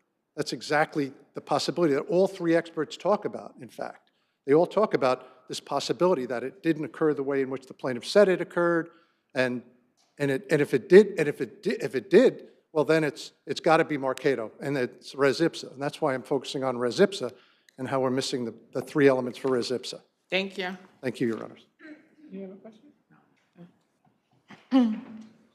That's too bad. Your Honors, there has been a Okay, lot counsel, of... stop. Start. He didn't start. I want to understand. I want to understand what is your client's position in terms of what door allegedly hit him when he was getting on the elevator? Your Honor, I wish I could be completely clear on these. The doors closed together, and they closed so suddenly and with such So what was his force. testimony? Was there anything in his testimony or his affidavit in terms of what occurred? Which door hit him? The testimony is that the door hit him. The door. Or a door? Or a door. Well, But we have two doors. I can't honestly be sure on answering that here, and I apologize for that. But what we do know is that even if the operator is pushing the button, the speed of the door, the acceleration of the door, we heard, well, someone went back and checked the elevator. Well, the foreman witnessed the accident and said it closed suddenly and with such speed that I don't see things like that happen, and yet it happened. So we have everywhere. Let me ask you this. What would be the purpose of the safety edge if one of the doors is going to close before the other, and that particular door that's going to close has no way of retracting because it doesn't have a safety edge? Right. Well, the doors close essentially together. And when they talk about a lag, I mean, that would be infinitesimal with the doors closing together. But here, because the doors close so fast, when he steps in, he just gets slammed by the door. I got it. So you're saying, look, your argument is the defect here, or the alleged defect, is the fact that these elevator doors are closing at a speed that's not normal. That's the bottom line. Speed, yes. Force and speed. You're not saying that the door itself is not operating properly, that the sensors are not operating properly. You're saying that the speed and the force of these doors were not of the appropriate speed. That's the bottom line, right? Well, And you have an that is expert. a bottom line. And so is your expert state this? Does your expert state that the speed is greater than what the speed should have been or should be for closing doors? Yes, he says that, and he also talks about how Mr. Mont, the expert for SL Green, talks about all of the requirements in the contract for inspections and tasks and how they were so neglectful in doing these things to see that the sensors were working and that the door was closing at a proper speed. So there are issues for a jury to determine on the speed of the closing, on the sensors, on the placement of the mirror, on the ownership, knowing that the elevator operators, where people are required to use this elevator, are at jeopardy of the way the operators are relying on this mirror. All these things are things where we are entitled to inferences of negligence. And as far as res ipsa, because pushing the button doesn't control the sensor and it doesn't control the speed, res ipsa should apply here. Because you have that element of... Well, what about the assertion by your adversary that in fact, sensor had nothing to do with it? That your client hit the outer door and that's the end of it. Except that there's so much contradictory evidence as there's the contact of him coming in. I mean, he got hit so fast, so quick. I believe that both of the doors must have hit him, but I don't know how clear it is in the record. But there's so many disputes of fact, it should be for the jury to weigh through these facts and make a determination on all regards. Thank you.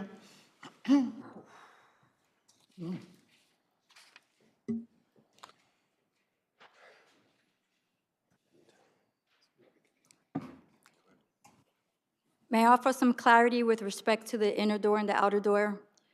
The testimony is that the doors do not travel at exactly the same time, but they are extremely close to one another, and the space between the outer door and the inner door that would affect the sensor is only a matter of inches. So for purposes of plaintiff's contention that he was impacted by the door on his shoulder, and specifically towards the center of the shoulder, that would be, it's immaterial whether the argument is that it was the inner door or the outer door. The plaintiff did testify that he was halfway in the doorway at the time of impact. And so my expert in his affidavit states that because of the plaintiff's size, if he was halfway through the doorway, he would have been obstructing both the inner door and the outer door, such that if the safety sensor was operating in the manner that all of the experts state it should have been engaged. So whether it was the inner door or the outer door becomes a non-issue. What's your view with respect to res ipsa, to what Marcato says? I agree that this is not a res ipsa case because this is not a matter of control. This is not a situation where there is exclusive control. We did have a non-party employee that was operating the door at the time. But again, isn't the testimony also that that the sensor should have stopped at least the inner door if the plaintiff walked through it, just like your expert said? That is correct, and if the So court... then how do you, but you take that position, so you dispute your expert's contention now? Well, no, our position is that the incident did not occur the way the plaintiff claims it occurred. But if we assume that the plaintiff... But you're asking us to make factual findings then, right? Not with respect to that. My position... Well, let's assume that we accept what plaintiff says, that that's an issue for trial. What's your position? If we accept that the plaintiff was in fact halfway through the doorway at the time of this obstruction and the safety sensor, that would mean that the safety sensor And then would did not work. res ipsa would apply in those circumstances to With Marcato? respect to Marcato, yes. And in that case, that is the basis of our argument that if the claims against SLG 100 are sustained, then SLG 100 is entitled to an indemnification from Marcato. And would SLG 100, as the owner, be also liable? I understand you have indemnification claims, but liable for the alleged injury to plaintiff? If there's a finding that there was a non-delegable duty, then yes, but it would only be vicarious liability, and that would not impact the indemnification provisions as to Marcato and as to Kleineck. Also, if I'd like to respond to Kleineck's position with respect to the nature of the indemnification agreement, because that information is actually not accurate. The indemnification clause in the Kleineck contract states that Kleineck will indemnify the owner for personal injury that's directly or indirectly arising out of or in connection with or related to acts or omissions in connection. Okay, so what are the acts or omissions by Kleineck? It was Kleineck's employee who... What are the acts? What acts did Kleineck commit other than hiring the plaintiff, asking to work on the 7th floor, that would trigger the provision that you're citing? Well, the case law says that when the plaintiff is an employee of the indemnitor, that that is an arising out of situation. And in this case, the plaintiff was going onto the elevator in order to retrieve materials. Don't you still need to show that any injury arose out of or any negligence arose out of? I mean, apparently, all we have is that he was hired by Kleineck. The plaintiff is saying that he is injured. The plaintiff is employed by Kleineck, and the plaintiff is saying that he sustained an injury while he was in the course of employment, attempting to go retrieve these materials and utilize the elevator door. And so you're arguing because it arose out of his employment? Yes. Thank you. Which means that it arose out of Kleineck's. Thank you. Also, if I can also... No, your time is... Thank you. Thank you, though. Thank you. I waive my 2 minutes. Nobody's implicated L&K in any of this situation. So please affirm. And the court has the ability de novo to grant a fee special hearing. Thank you. Thank you.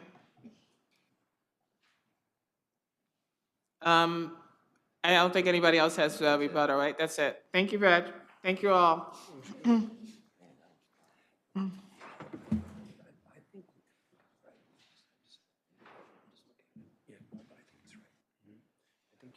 People v.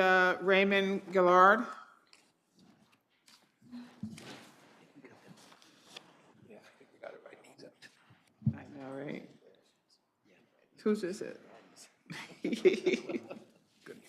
Oh.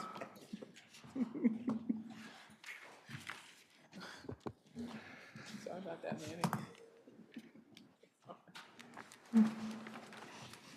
Manny. Whenever you're ready. Good afternoon, Your Honors. Jan Hoth for Appellant Raymond Gayod. The testimony of the prosecution's cell site analyst was improper. In People v. Ortiz, this court made it abundantly clear that only an engineer/expert could testify that a defendant's cell pinged off a specific cell site, either because that cell site had the strongest signal or because it was closest to the defendant's phone.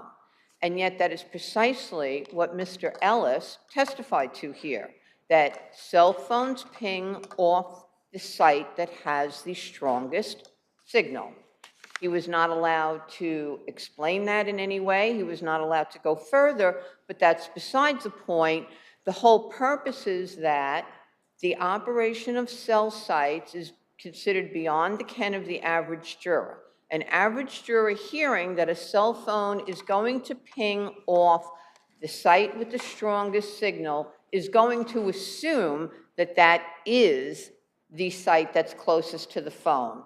So the expert didn't have to, as he couldn't under Ortiz, say that that meant that defendant's cell phone was in the area of the robbery. All he had to say was, well, according to these records, that cell phone was pinging off that site's within the area of the robbery. And that's what he said, and that is improper under Ortiz. But when you consider all of the other evidence that you have in this case, can we say that this was harmless? This was absolutely not harmless. Most of the evidence that you're talking about goes to Mr. Rogers. Mr. Rogers was known to the complainant. Mr. Rogers was identified by the complainant even before they had executed the robbery. He had no prior knowledge of my client. My client's guilt is pretty much by association. The victim didn't have, how long did the robbery take here? 1 to 2 minutes, correct? 1 to 2 minutes. So are you suggesting that the victim didn't have sufficient time to look at your client to be able to identify him? Yes, that is one of our arguments, and that is why the cell phone testimony is so devastating. The defense here was misidentification. The defense was that the complainant did not have adequate opportunity to see and identify my client. 6:30 a.m.? 6:30 a.m., correct? It's about 6 a.m. 6 a.m.? 6 a.m. in the morning. He testified that it was bright enough because it was daytime. He said that he looked directly at defendant's unobstructed body and face when he passed him under the scaffolding. And he testified again that the robbery took about 1 to 2 minutes. Also, the pedigree or the description, I guess, he gave of the defendant ultimately fit the defendant's description, right? Yeah, but the description is pretty general. And if you go to the actual store where they saw them later, first of all, the complainant and his girlfriend only chased Mr. Rogers. Second of all, when they're at the store, he's identifying the other person who he didn't know is wearing a white T-shirt and jeans, and the video shows that that was someone else completely different. But I also looked at the surveillance video and also looked at the stills. And the victim identified the defendant from those stills as well. So, again, would that not go to the defendant's identity? Well, all of it goes to identity, but the point is that any argument defense counsel's making to suggest to the jury that nonetheless, you've heard this, but consider that, I mean, it's a question for the jury. But now the jury hears that Appellant and Rogers are talking to each other with their cell phones pinging off the cell site with the strongest signal. But why does it matter? I mean, why would it not be harmless error given the fact, again, that we have the surveillance video and we have the stills of the defendant in the area, like right before, right after the robbery? Well, again, you're viewing this evidence as almost overwhelming, and it clearly was not. This was an issue presented to the jury, and the testimony of Mr. Ellis, who, more disturbingly, was qualified as an expert. But he was qualified as an expert in cell site analysis. His expertise was in taking cell site information and making maps. Yet the jury was never told that that's what his expertise was limited to. So what they're hearing is an expert say the cell phone was pinging off the cell site with the strongest signal, and that was right in the area at the time of the robbery, and that cell phone belongs to the defendant. If I may, I'd like to throw another question into the mix. What about the cell phone records? What about the cell phone records themselves where there's incoming as to a nearby incident at 6:39, which was this robbery itself, and then the back and forth between the defendant and Mr. Yes, again, Mr. Rogers screenshot or somehow Right. captured I mean, I looked a at it. Citizens It's- app so, notification if I of may, a robbery. If I may, the Citizen app has a date on it of time of 6:39, and then you have numerous calls. What is this? 6:40, 6:42, 6:45, 6:46, multiples at 6:40, multiples at 6:40, 46 in particular. You have all this back and forth that could be seen by a jury as being linked to the time of the robbery. Isn't there an awful lot of circumstantial evidence here to the point that the cell mapping information, evidence, testimony is not dispositive as to prejudice? Well, see, I think you just summed it up quite well. There's a lot of circumstantial evidence that my client knew Mr. Rogers. The DA's brief lays out Mr. Rogers' guilt quite extensively. You have circumstantial evidence that my client knew Mr. Rogers, they had phone conversations, but what was devastating here? Yes, the complainant identified him. Defense counsel had multiple ways to challenge that ID in front of the jury. The one thing he couldn't challenge was an expert telling the jury that my client's cell phone was in the area of the robbery because it was pinging off the cell site with the strongest signal. And any average citizen is going to believe cell site with the strongest signal is the cell site closest to that phone. But there's an expert witness charge, right? And I'm assuming that the judge gave the expert witness charge. But again, my complaint about the expert is that the jury's hearing an expert testify about... But my point was, and I haven't given a charge in a number of years, but my recollection was that the charge said something to the effect that it is to assist you, the jury, in making a determination. However, you don't have to accept the testimony of the expert, and you have to view the expert's testimony, the same way you would view the testimony of any other witness. So the point is of the charge, it states the jury doesn't have to believe the quote-unquote expert if they do not wish to do so. Right, that's always very true, but that shouldn't Monday morning quarterback to say that because the jury was told they didn't have to accept it, they didn't. This court has accepted that the workings of cell sites is beyond the ken of the average juror. So why would they reject the expert scientific testimony putting my client in the area of a crime? They're not going to do that. They might accept defense counsel's argument that 2 minutes is too short, he was focused on the gun, he didn't really look, couldn't see them under the scaffolding, he was only paying attention to the man he knew. All of those are very good defenses to present to a jury, and then the jury gets scientific, expert testimony that my client's phone is in the area of the robbery at the time of the robbery. Thank you. Thank you.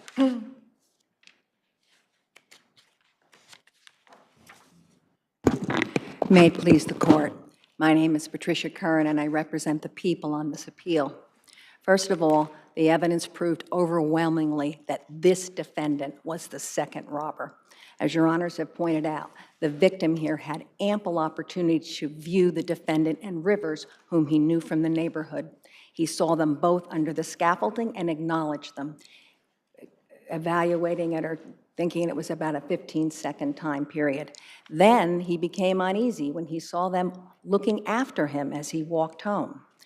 During the robbery itself, which he estimated was 1 to 2 minutes, he was face-to-face with both of them, and you will recall he engaged them in conversation to try to convince them not to steal his phone as well as his money. Then the two of them dawdled outside his building, and he had an additional opportunity to see them again. The surveillance tape and the still photographs taken from the tape prove overwhelmingly that this defendant's the second man. The jury had the defendant sitting in front of them, and it would be just unbelievable coincidence. How do you respond to your adversary's point that the expert testified beyond what he should have been permitted to pinging, and that the jury would take that scientific evidence as more likely, more corroborative of the prosecution's position? Your Honor, the court properly allowed Mr. Ellis to testify here, and he did not testify along the lines that this court has decided was improper in Williams. In Williams, there was a T-Mobile expert who testified that the phone at issue was about 2 miles from where the cell phone tower pinged. There was no such testimony here. This court in Enniskillen has decided that it is appropriate for such testimony to show the movement of participants during the crime, which was plainly relevant here to show that the two defendants were communicating with each other both before and after the robbery, and thus was relevant. Now, the defense here has talked about how the jury in this case heard... Had less to do with location and more to do with their conversations. Is that what that's what you're pointing out? It really, the location was not really important. It was more that they were conversing amongst themselves, right? Well, the primary reason are the conversations, Your Honor, but also, and I should remind the court, both defendants lived near where the victim was robbed. So the notion that the fact that the cell phone is pinging off a tower here and that was the critical evidence that convicted the defendant is just not what the evidence shows. In fact, the defense attorney below, who, by the way, did not object to the expert instruction that the court gave the jury, he argued that, of course, the defendant's cell phone would ping off this tower because he lived in the area. And wasn't he arrested close to the area? The defendant in this case surrendered on several weeks after the robbery. The one that Mr. Rogers was arrested on 125th Street. Mr. Rivers, yes. He was Rivers, arrested in a clothing store on 125th Street 3 or 4 hours after the robbery. But your adversary is arguing that the defense attorney was unable to effectively question Mr. Ellis, right, as to the pinging, wherein he was able to question the other witnesses concerning the identity of the individual who robbed the complainant. But once again, the fact that the defendant's phone was pinging off a particular cell tower was not improper testimony for Ellis to give. The fact that this defense... But Ellis wasn't really qualified as I guess, an engineer or whatever to really discuss pinging and how, cell phone towers operate, et cetera? Your Honor, he was not an engineer. He was essentially, as defense counsel has told today, was a map maker. All he talked about were the locations of cell towers in the area. He couldn't even say whether he had all the cell towers because all he did was work off the phone records themselves. There was nothing on these cell maps that was not shown in the phone records. Would you please address the interaction between the victim and the defendant's girlfriend at 3 in the morning? The consciousness of guilt evidence? Yes, ma'am. Certainly, Your Honor. The court also properly allowed the consciousness of guilt evidence here, which was the victim testifying that the girlfriend of this defendant and another individual who had initially falsely identified himself as the co-defendant's cousin, but who turns out to be the co-defendant's music producer, showed up at the victim's house around 1 a.m. in the morning, hours after the defendant had surrendered. The court properly allowed this testimony because there was significant circumstantial evidence linking that testimony, meaning the girlfriend showing up at the apartment with the defendant. And there's case law that talks about how all you need is circumstantial evidence. Here, the circumstantial evidence was provided by her identifying herself to the victim as the mother of the defendant's child, telling the victim that the defendant was sorry for what had happened, which obviously suggested that she had spoken to the defendant. Plus, there was evidence from the police officers that the defendant had called his girlfriend from the precinct after he was arrested, and that one of the officers had seen the girlfriend at the precinct soon after the defendant's arrest, which gave the girlfriend even more than ample opportunity to have spoken to the defendant. In addition, as you know, this was not the first visit that the victim had. He had been visited 3 times by the music producer on behalf of Rivers and several other men at different times. So in all these situations, it was certainly appropriate for the court to allow the testimony. And by the way, he gave a very good instruction that this testimony, that innocent people could could engage in such conduct, that it was a very small amount of evidence, and that they should never find guilt based only on consciousness of guilt evidence. Thank you. Thank you very much.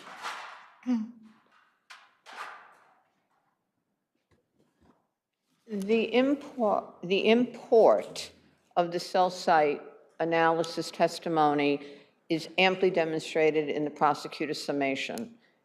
Flatly told the jury that they could rest assured that appellant was in the area and committed the crime because his cell phone pinged off a cell site tower in the area. And with respect to the consciousness of guilt evidence, again, my adversary is strongly pointing out that the co-defendant had his music producer going to the complainant's house multiple times and threatening the man. My client's girlfriend, the mother of his child, showed up, did not threaten him. At what time? At what time in the morning? I think that was 2 or 3 2 or 3 in the morning, and yeah. with the music producer?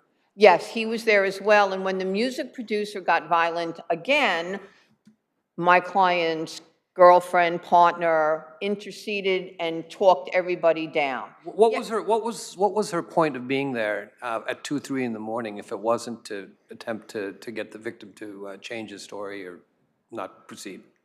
Well, it might have been to get the victim to feel sorry for appellant because she's there saying he's sorry and I'm sorry. And I mean, we don't know because even the complainant. But the question said is, she could have picked another threatened him. time. She could have picked another time, maybe.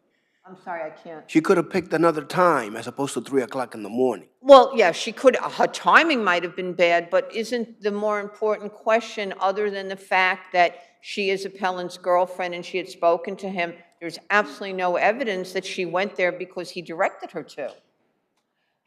She's the mother of his child and he's in jail and he may be going away for a long time, and she took it upon herself. And again, certainly one should not be doing this at 2, 3 in the morning, but maybe the music producer said to her, well, I'm going over there, why don't you come with me? But he had gone before, right? The quote-unquote music producer had been there, I believe, 3 times before. Right, he had become aggressive or confrontational with the victim the 3 or more times previously. Again, no denying that, but we can't use that as guilt by association. We don't know why the girlfriend went. We know that the music producer was going on Mr. Rogers' behalf and he was not being nice about it.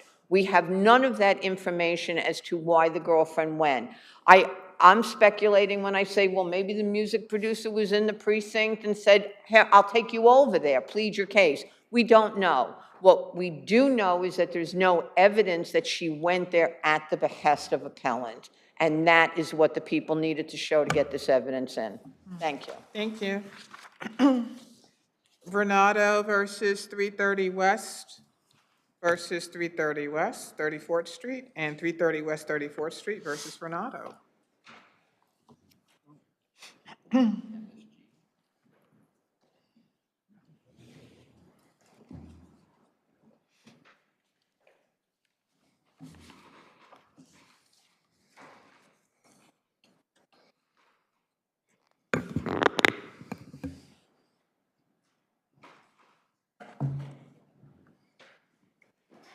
May it please the court. Randy Mastro of King and Spalding on behalf of the tenant appellant.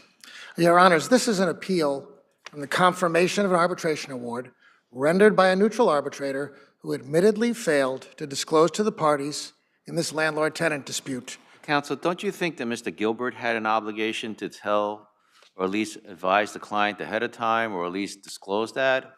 Or that did, or even alert the arbitrator that there might be, that the neutral, Ms. Weissman, there may be a problem? I mean, we cast it on the neutral as it's her burden to disclose conflicts. But what if she inadvertently just didn't realize? Wasn't there a burden or at least some sort of obligation on Mr. Gilbert's part? Because I looked at Mr. Gilbert's affirmation. It was shortly after the award that he disclosed to Mr. Greenbaum the situation, and Greenbaum was quite like, based on his affirmation, shocked. Like, what? Completely shocked because the tenant knew nothing about it. But he doesn't tell us, or at least I didn't read in his affirmation, unless I missed it somewhere in the record, explaining why he never thought to even raise this issue at all. Your Honor, I'm not here to be an apologist for Mr. Gilbert. Mr. Gilbert? I'm not saying you have to be an apologist. I understand, I'm trying to figure out whether or not to confirm or to agree with you and reverse Supreme Court, right? Yes, and Your Honor, this is why this court should reverse. For the following reason, the obligation, the affirmative obligation imposed by the New York Court of Appeals in the J.P. Stevens case, and by this court repeatedly in Kearns and Milliken and Soma and Countrywide and Morgan Guarantee, has said time and time again, the affirmative obligation is placed on the arbitrator, the neutral in the first instance. It's a mandatory disclosure obligation of potential conflicts. But who does the arbitrator have to disclose this to? Well, this arbitrator, in this proceeding, didn't disclose it to anyone. Well, the attorney was there. But, Your Honor, let's talk about Mr. Gilbert now, because this case really comes down to this. The essential facts aren't in dispute. The essential facts are that the neutral did not disclose it. In fact, she said when she became aware, oh, I should have disclosed that, the right thing to do would have been disclose. There's no dispute that the client, the tenant, didn't know. The tenant was outraged when the tenant learned after the award what had happened. Counsel, there is something called agency, and do we impute that knowledge? I absolutely agree with the first part of your argument that there's an affirmative obligation on the arbitrator to do that. That didn't occur, but counsel knew about it, and should we impute his knowledge of the conflict to your client? I'm so glad you asked, because that is the core question on this appeal, whether you can impute the knowledge of counsel learned outside the scope of his agency, learned in a completely separate arbitration involving other parties.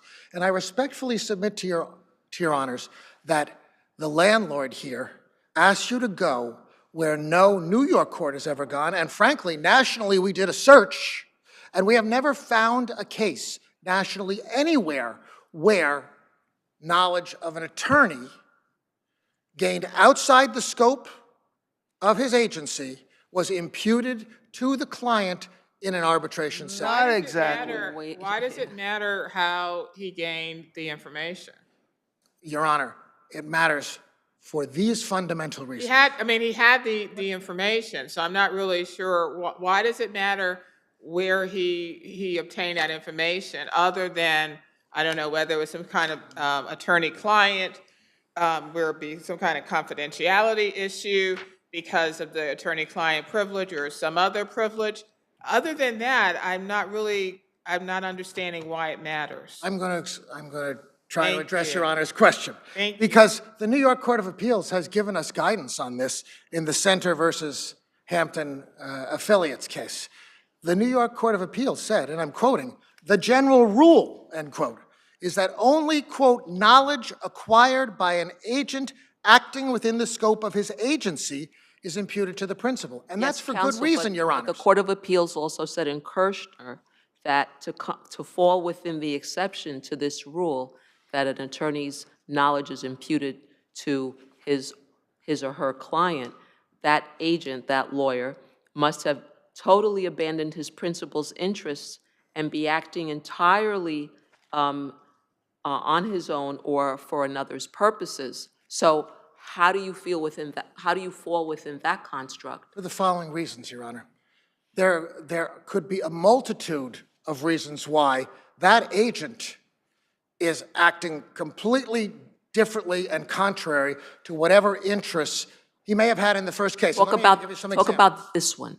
Yes, I'm going to give you some examples. In this case, let's look at the conflict, right?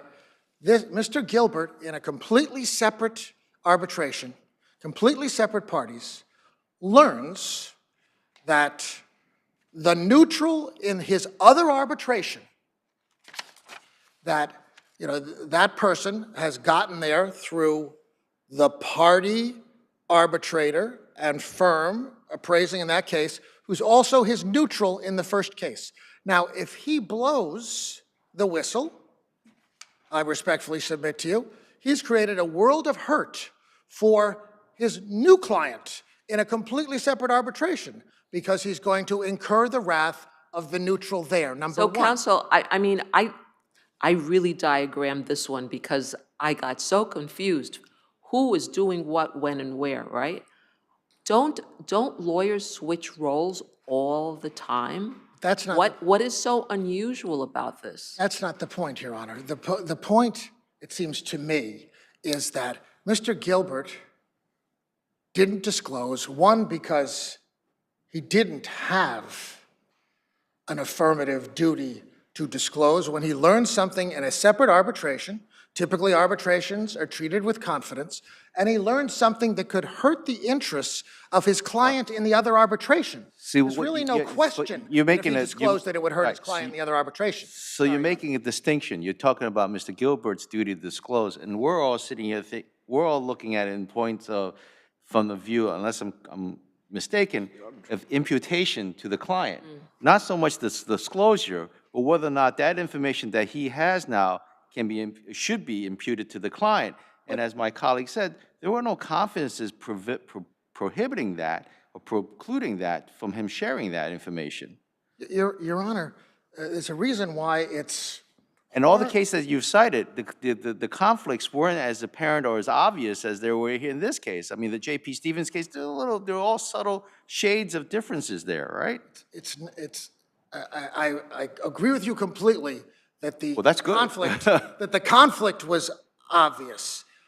The difference is, should something that Mr. Gilbert learned in a wholly separate arbitration outside the scope of his agency be imputed to his client? And I respectfully suggest to the court, and I've suggested reasons why Mr. Gilbert would not have disclosed it, but it's Hornbook law under the corpus juris secundum says that knowledge which an attorney obtained in transactions independent of his or her representation of that client is not imputed to the client.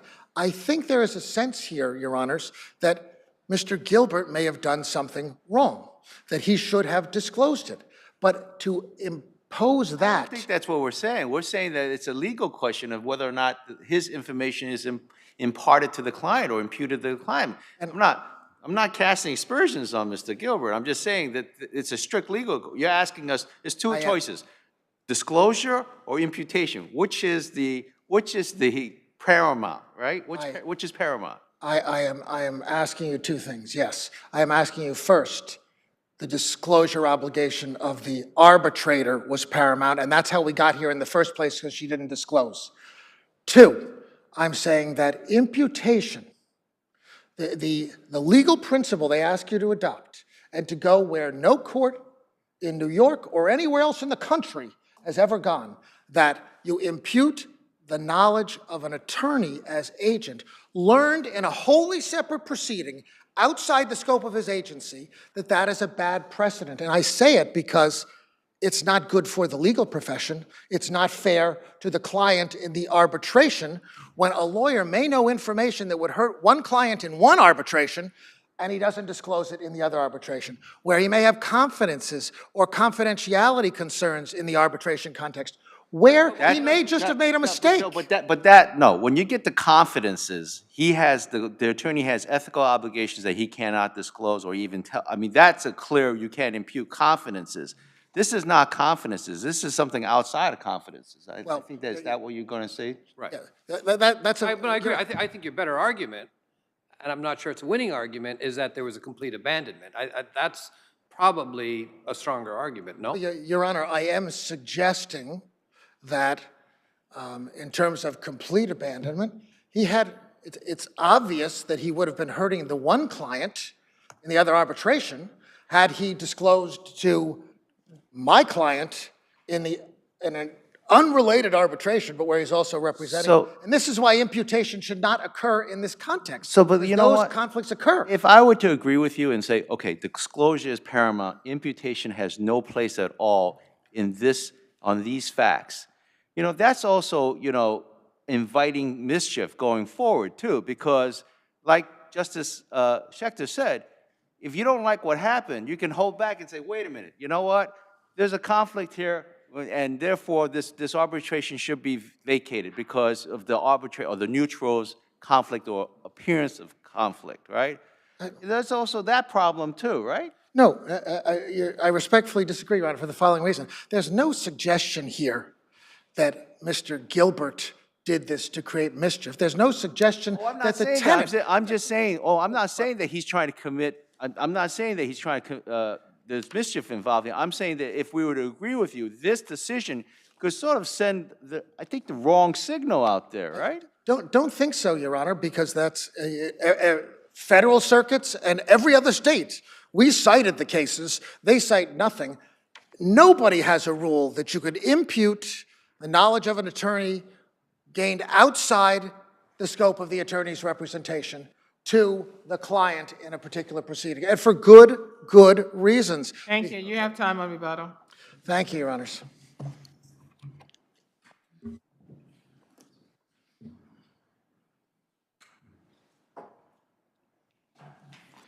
Good afternoon. May it please the court. My name is Robert Ward, and I'm from Schulte, Roth, and Zabel here on behalf of the landlord, the respondent. And before I get into the J.P. Stevens case, because there's a lot to be said about J.P. Stevens, let me say that this is a case that's about actual knowledge. I heard the word imputation, and I've heard it from a number of you too, but we really think of this as an actual knowledge case, because clearly you know from the record that Adam Gilbert knew everything that Marilyn knew. He was involved. He engaged Pearson.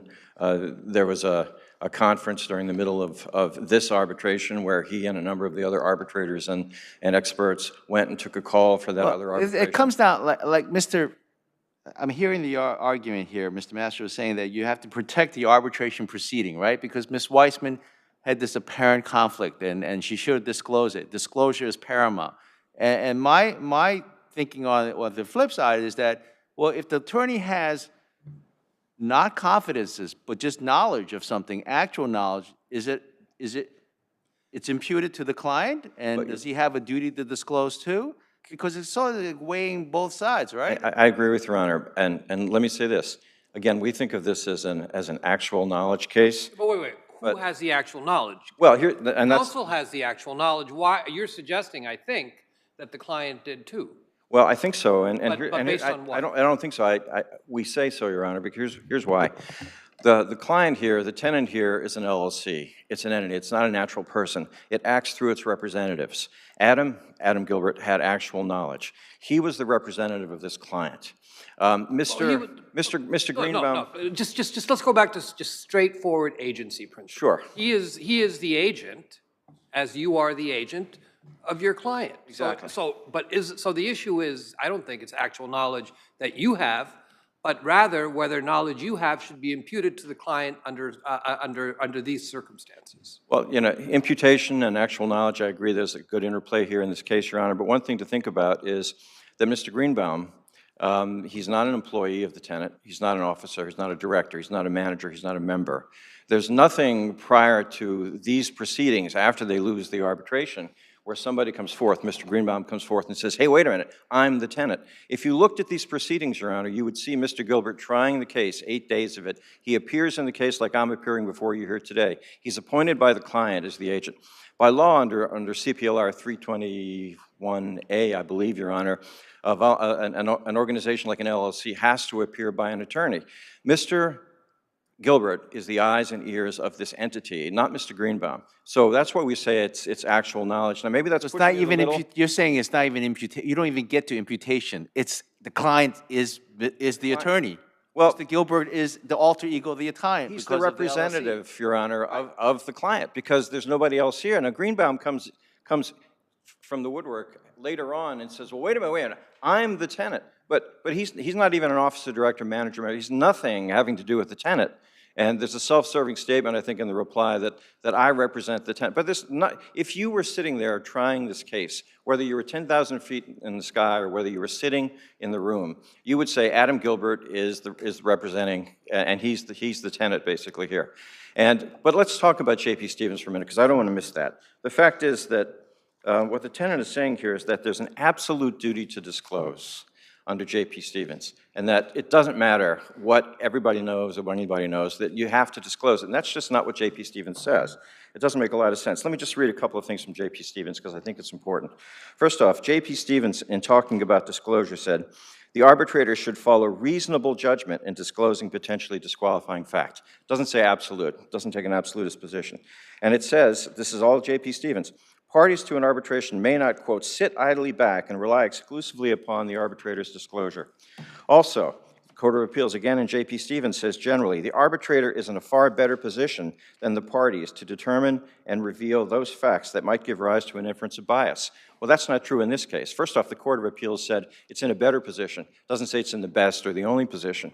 But the Court of Appeals also, following up on that language, in the same case, J.P. Stevens says, nor is there any convincing evidence that Ritex, which was the party in the same position as the tenant would be here, the objector, nor is there any convincing evidence that Ritex came by the knowledge independently. Well, here they had the knowledge independently. Adam knew it. He was there. There's a couple of other provisions, bits of language. Well, you know, the way I look at it, I'm looking at my roadmap here of all the parties here, and it's like you're making this assumption that Ms. Weissman had that there's a conflict there, or there's an obvious conflict here. I mean, she's a neutral in this proceeding, and she's the tenant arbitrator, appraiser in the other proceeding. Okay, so you know, arguably, she didn't think that there was an issue there. I mean, in her mind, maybe there's not a problem. But Corcoran, in his affidavit, the Corcoran representative, told her everything and said, "Oh, maybe I should have disclosed."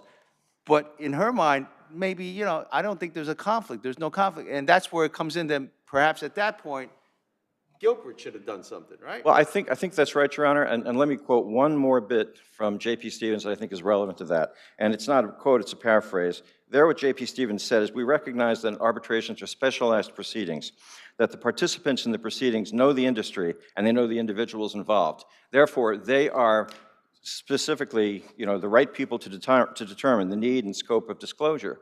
Well, here in this specialized arbitration, Adam Gilbert's representing the tenant. Sharon Locatel is representing the defendant. I'm sorry, the tenant. And she joins Marilyn Weitzman in appointing Pearson, and then Adam is the one who signs the engagement letter. Now, in this specialized arbitration, what's the term? It's called the cottage industry, right? It's a cottage industry, Your Honor. Right? Okay. Very, very important thing. But in this special type of proceeding, they know the parties, they know the players, they know where there's a conflict. They didn't think there was a conflict. I mean, no one's saying here that Adam Gilbert is corrupt or that Sharon Locatel is corrupt. The fact is, they didn't think there was a material dispute. And since my time is running out, this is a baseball arbitration. You pick one or the other. There's no negotiations. Right. There's no sort of, you can't really even dive into whether or not Weitzman had any sort of, you know, leanings one way or the other. All she had to do was pick a number from one side or the other. That was the end of it. Yeah, but there is one more thing I want to discuss, because as Mr. Mastro said, there's an issue of scope of agency. We don't think there's an issue at all. There is no case in New York that says an attorney who learns something in another case cannot apply it to this case. There's no case that says that. They say there are There's cases. no confidence. If it's confidences, you can't do that, right? Well, there's two limitations. There's the Skiff-Murray case, there's the Bauer case, and there's the JBGR case. And they've all articulated scope of agency. Mr. Mastro mentioned the Center case says that an attorney is bound by the scope of his agency. But in the Center case, the Court of Appeals didn't define what the scope of agency was. But the Second Department and the Third Department did. And what they did was they said an attorney can learn something in another proceeding, and it applies in this proceeding with this principle, but there are two limitations. There has to be convincing evidence that it was in his mind or her mind, and there also has to be no confidentiality. Now, there's no issue here because it was clearly in his mind. The week before he started the hearings, he signed up Mr. Pearson. During the proceedings, he had a conference with everyone else. Right after the proceedings were over, he disclosed to Mr. Greenbaum what was going on. Clearly, Adam didn't think, Mr. Gilbert didn't think there was a material dispute. And there's no confidentiality here because, of course, as soon as the proceeding was over, he discloses to Mr. Greenbaum what's going on. And by the way, even if there were concerns about confidentiality, what do?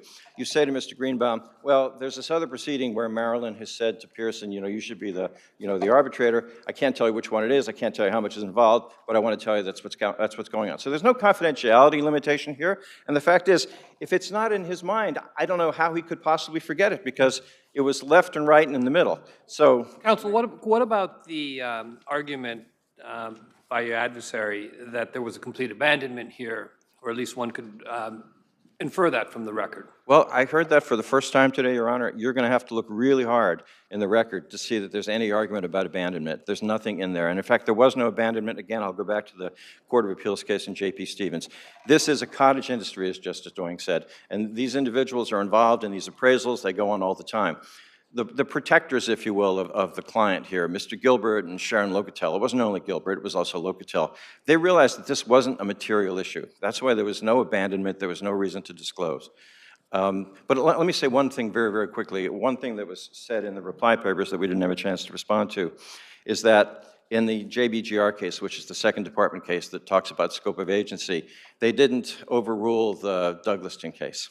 The Douglaston case is completely consistent with JBGR and this whole scope of agency. The fact is, in Douglaston, there was no convincing proof that the other agents had in their mind what was going on at the same time to be implied.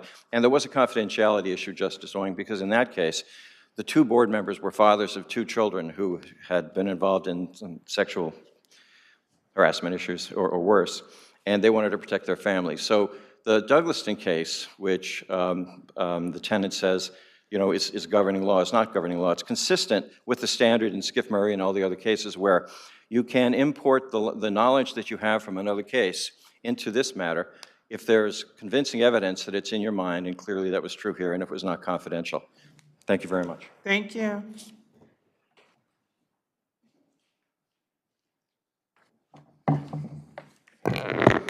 So is there any import, or do we take into consideration the fact that he ultimately disclosed?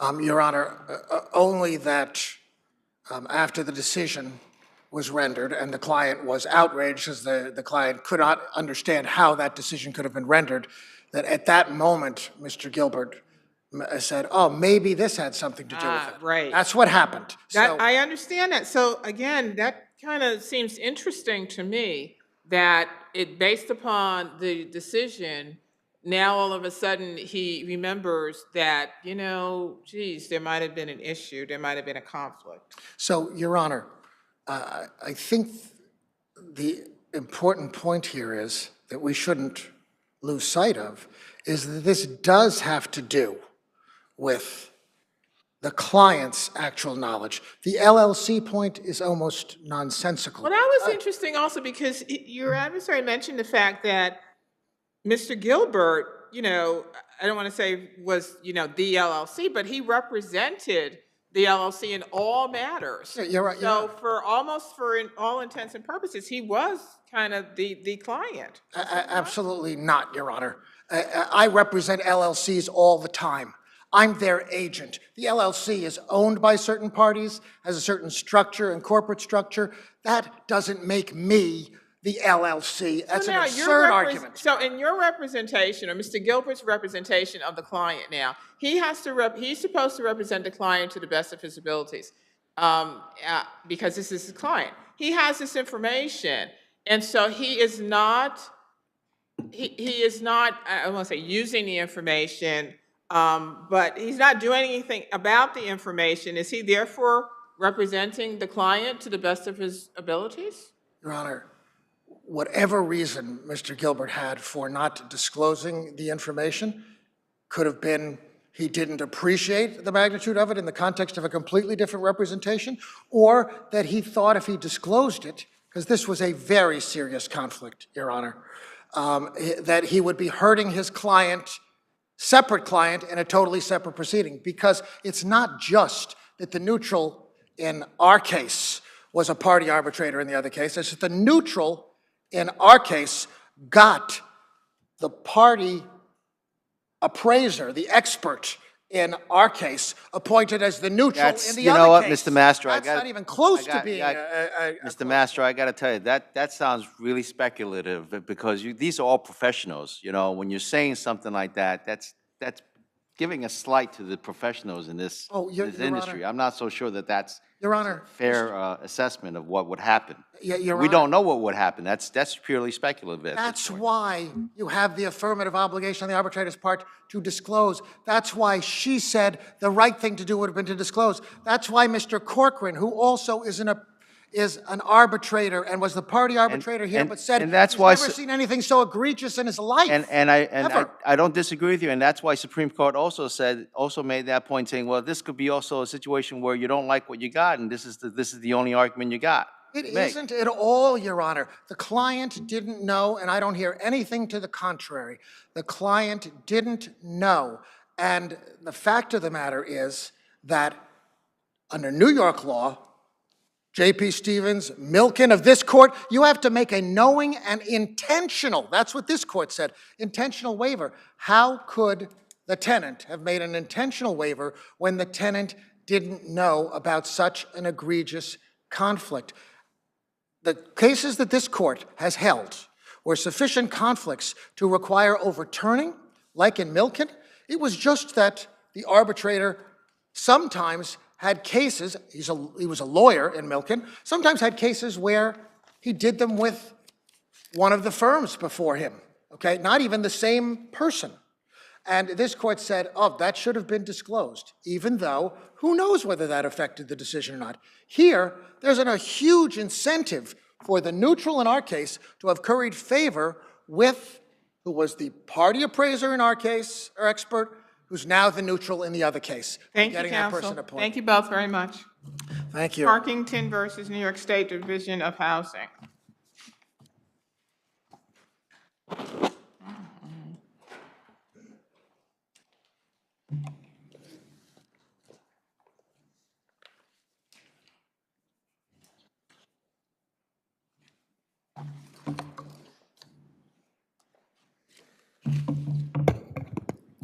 Good afternoon, Your Honors. May it please the Court, my name is Jesse Gribben. I'm with the law firm of Himmelstein, McConnell, Gribben, and Joseph.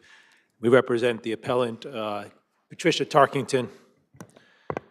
This appeal, Your Honors, has far-reaching implications. At stake is whether rent-stabilized tenants who are also subject to regulatory agreements, not atypical, can turn to DHCR for adjudication of straightforward complaints involving a landlord's breach of the rent stabilization law. There's no dispute that the tenant, in this case, is rent stabilized. Her initial lease and all subsequent leases were subject to the rent stabilization law. The landlord received valuable tax benefits pursuant to the 421A tax program, and the quid pro quo was that the apartments in their buildings would be subject to the rent. Who decides the appropriate utility allowance? Thank you, Your Honor. Yeah, that's the government of the appeal here. So there's two riders at issue in this case. There's a rider entitled maximum rent, and there's also a preferential rent rider. Both have, both speak to utility allowance, utility credits. The riders themselves speak to processes whereby this utility credit or utility allowance is determined. The issue here is the DHER's lack of any analysis whatsoever as to whether... I'm sorry, I'm not hearing an answer to my question. Who makes that determination? The agency, correct? The agency, correct. So by going to DHCR, isn't that upsetting the apple cart in terms of who makes that determination? I understand the argument you're making, but under the regulatory agreement and the riders, it seems to me it's the agency making that determination. So what you're saying, in effect, is DHCR can overrule that determination? Not that they can overrule the determination, Your Honor. It's whether or not the processes in that lease rider were adhered to, right? And what happened here is the DHCR simply punted. And because because of the rider, DHCR neglected to do any analysis. No, I thought that it stated that the New York State Housing Finance Authority, HFA, shall approve the proposed utility allowance or determine the appropriate utility allowance applicable to the units. And my understanding from reading the briefs in the case, et cetera, was that HFA made a determination that the allowance was no longer going to be allowed or implemented. Right, and that's... So now you're saying that somehow DHCR punted. They didn't have jurisdiction. HFA made the determination, and are we not bound by HFA's determination? Well, what we're asking is that DHCR at least assure that HFA made that determination. There's nowhere in this record that indicates that HFA made that determination. Counsel, wouldn't they be acting ultra vires? I mean, I'm looking at the verbs here. Utility allowance shall be determined by the Secretary of HUD as may be adjusted by the HFA. As my colleague indicated, HFA shall approve the proposed utility allowance or determine the appropriate utility allowance. All of the verbs require an action by HFA. So how does DHCR have the authority to intervene in this process?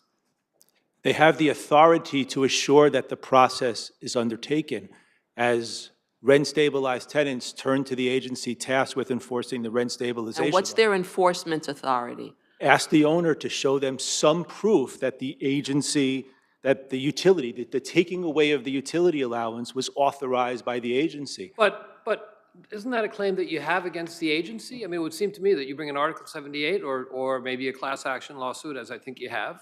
Isn't that where really the dispute is, as opposed to what DHCR should do or not do? Well, I think that it's important that stabilized tenants be able to avail themselves of the DHCR. Okay, so counsel, your argument is that DHCR should have gone to the landlord for proper documentation that HFA did in fact withdraw that utility allowance. And then what? Absolutely, at minimum. So then what? So the landlord says, no, they did or they did not. I mean, what powers would DHCR then have if in fact that was not done? Right, the power they would have is precisely what the tenant here initiated in her complaint, is to say that her lease renewal was not offered on the same terms and conditions as the prior lease renewals because an owner acted unilaterally in taking away utility credit that there's no documentation whatsoever that they were authorized. And is there anything that says that that's the responsibility of DHCR to look to the landlord, to ask the landlord concerning the HFA determination? Well, when we cite them in our brief, page 21 of our brief, there's a lot of instances in which DHCR does undertake the role Instances, but there's anything in the statute or any of the regulatory language, et cetera, which would give DHCR that authority or give them, state that they have to do that?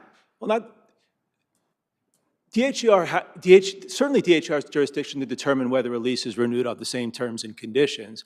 That's exactly what we would be asking them to do in this case, and nothing else. It just analyzing whether a lease renewal was offered to a stabilized tenant with the same terms and conditions, But not making obviously the it wasn't determination. in this case. Obviously it wasn't because there was a change. So what you're doing, it seems to me, is you're attempting to get the agency to change that decision, or have DHCR have the agency change that decision.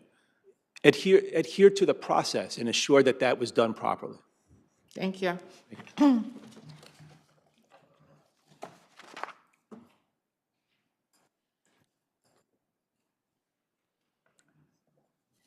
Good afternoon. My name is Sandra Joseph, and I'm here for the respondent DHCR. As the court has already seen, this particular lease was renewed on the same terms and conditions as the original lease. It had the same lease riders in it that provided for the utility allowance. And if you look at the words in both of the riders, it said, if any, if applicable, to be So determined. counsel, let me ask you this question. What if there's a situation where, as your adversary said, that the landlord didn't provide for the utility allowance when there is one, what is the remedy at that point?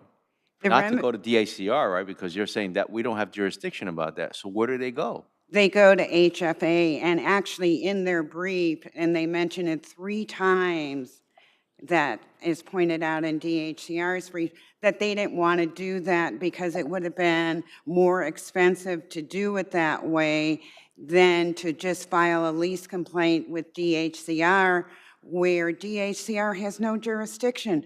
We can't go to HFA and say, well, you should have given them a utility allowance. We don't even know. Well, you don't have the enforcement authority, so even if the landlord was supposed to provide a utility amount, you couldn't do anything. We couldn't do anything because the regulatory agreements specifically state that it's to be calculated by HFA, by HUD. It provides the mechanism for it to be calculated. DHCR has no mechanism to calculate that. That term was set there. What this is analogous to is that the rent guidelines increase. If the board sets an increase at 7%, DHCR has no authority to go back to the rent guidelines board and say, ooh, that's too high. Or if they set it to 0 and the landlords complain, ooh, that's too low, we have no authority to do that because the rent guidelines board sets it. In this case, HFA sets it, and it clearly says in the regulatory agreement, there may be none. It says, if any, if applicable. There is no authority for DHCR to set this. And there's nothing in this lease here that the landlord or the owner had that would even trigger any jurisdiction on your part. Everything else matched up for your purposes. Well, if for our purposes, the lease was on the same terms and conditions because it had the same riders as the initial lease, and the tenant actually concedes that in the case before DHCR, that it included the same riders. That her only complaint is that the utility allowance was set to 0, just like a rent guidelines board increase could be set to 7 to 0 to whatever. And if you have no further questions, thank you. Thank you.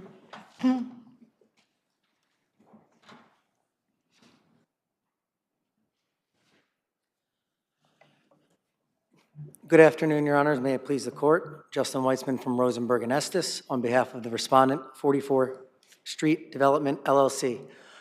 Before I get into the 3 points of my brief, the opposition brief, Your Honors, I just want to address some things that have already been discussed. My co-respondent's counsel, I defer into a lot what she said because that's what the law says. We defer to DHCR, and not only do we defer to DHCR, we give them great deference. But the fact of the matter is that DHCR does not issue decisions saying that a landlord or an owner breached its regulatory agreement with a regulatory agency. That's not the jurisdiction of DHCR. That's what lawsuits are for. That's why appellant, before she withdrew, filed a class action complaint that she verified in which she asserted claims as a third-party beneficiary to the contract between the owner and the HFA. Those claims are still pending in the court. So, you know, the 3 points of my brief was first. So I have a question based on your answer, you know, your client's answer. The owner said that its answer that the utility credit is a temporary credit and it's not a preferential rent intended to last for the duration of the tenancy.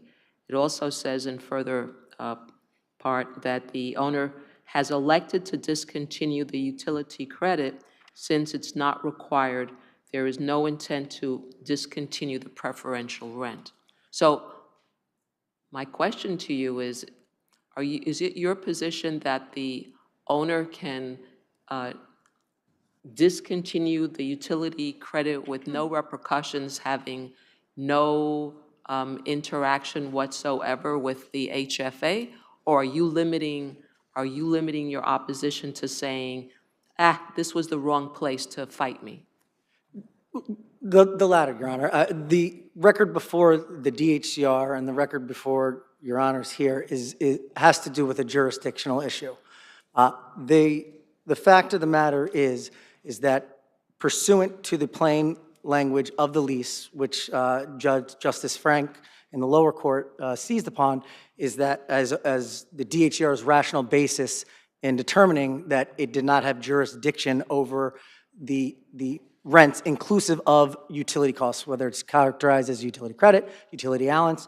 That is what DHCR found, is that those determinations as to whether or not the calculation of the legal and collectible rent inclusive of a deduction for costs of utility is set by the HFA. I know that that my adversary in their brief make a lot of smoke over they didn't even check with HFA, but that's not really the issue here. That's just a smokescreen. The real issue here is whether or not DHCR has jurisdiction to usurp the power of the regulatory agencies who have the regulatory agreement, because there are laws in place that govern this. The private housing finance law, there's 2 sections there, 4429A1 and A2, which weren't even touched on in the briefing by Appellant. That coupled with RSC 2521.1D, those laws show an intent by the legislature to put the power to determine the utility allowance, the utility credit, as part of the collectible rent in the hands of that regulatory agency and take it out of DHCR's hands. Now, what Appellant is asking is DHCR to go tell the legislature that we're going to take it back from those regulatory agencies. And if there are no further questions, Your Honor, I respectfully request defer my briefs. Thank you. Thank you.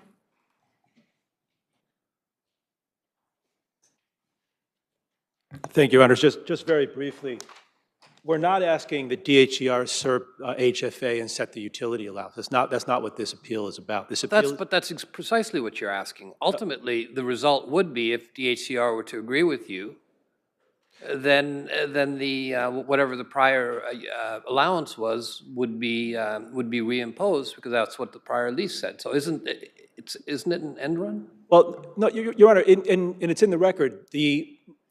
The appellant here's lease was renewed several times. The utility allowance varied. It didn't remain constant in every lease renewal. What gave rise to this particular complaint to DHCR was that the utility allowance was eliminated. Right, but the utility allowance is set by HFA. And so that was my question initially, is what in the regs or what have you for DHCR gives them the ability, or gives it the ability to, look to the utility allowance to make sure that the utility allowance is correct, is calculated correctly. What gives them that authority, that ability to do so? And then if they find that there has been an error, what enforcement mechanism do they have? So to the first question, Your Honor, certainly DHCR has the ability to ask the owner to show us some sort of proof that you adhered to what HFA did. If HFA said, absolutely, you're authorized to take away the utility allowance, DHER gets that verification in their processing of the complaint, then you're right. At that point, I think you're right, at that point. So then why not sue HRA? I don't understand why. Thank you. Why do you need to go? HFA. Excuse me. Not HRA. Don't bring HRA in here. We need another agency. We have a lot of, acronyms. Why the end run? Why not just sue directly, because that's who your issue is with, as to whether or not there should be an allowance? Good, excellent question. So the answer, and Ms. Joseph for DHR counsel alluded to this. I mean, some of it has to do with access and expense. Not every tenant who's not given a Hold on a second. I bet you dollars to donuts, there's an attorney's fees provision in the HFA provisions there when you have to go before them. You didn't look at it, did you?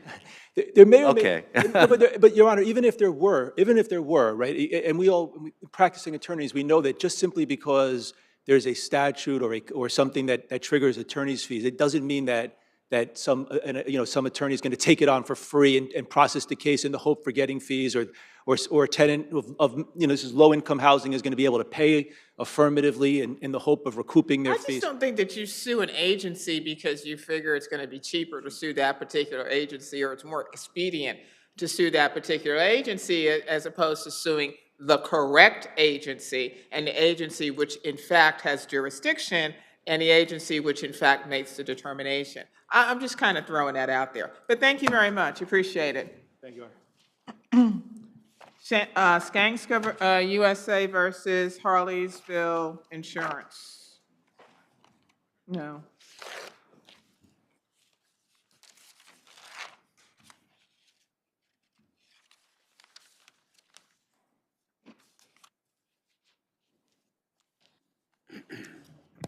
I always thank the last case for staying, but I note also you really didn't have much choice. But again, thank you very much. You could have submitted. Feel good, right? But thank you. I do appreciate your waiting. Yeah, thank you, Your Honor. I'm not used to going last, but it's good to almost be done with the day. Anyway, my name is Janet Ford from Fabiani, Cohen and Hall. I'm here for Skanska USA, the appellate. This is an appeal from a partial motion for summary judgment by Skanska for defense under Harleysville's policy as an additional insured. And I emphasize partial motion for defense. The duty to defend is exceedingly broad by an insurer, much broader than the duty to indemnify. And I just want to put our attentions on that's where we're at. There's a lot of talk by respondent about indemnity and facts and finding of facts. We're only here in terms of what the allegations of the complaint are and what the terms of the policy are, plus there were some... So counsel, just tell me if I've missed something.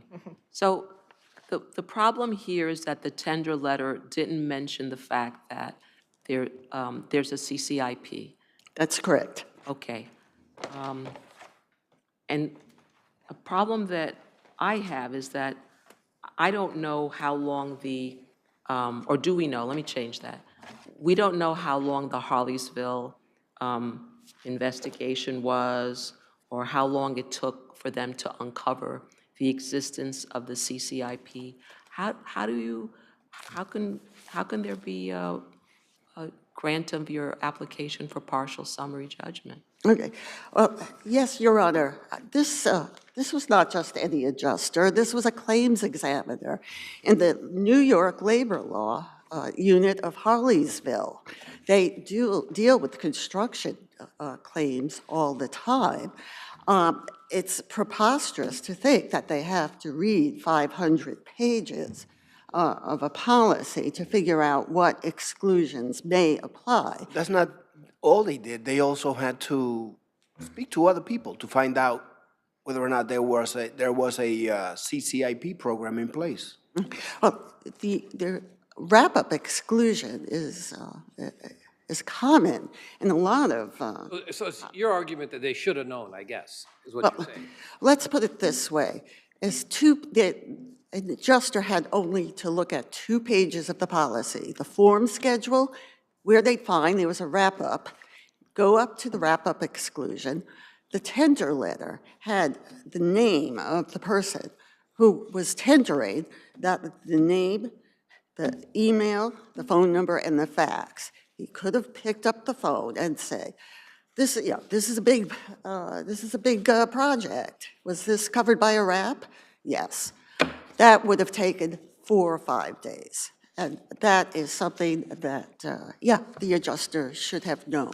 But doesn't that really raise an issue of fact between your position, which I think is a perfectly reasonable position, and their position that they didn't know, had you put it in the tender letter, then that argument would have been foreclosed, presumably? I don't think so. Shouldn't a fact finder make that determination?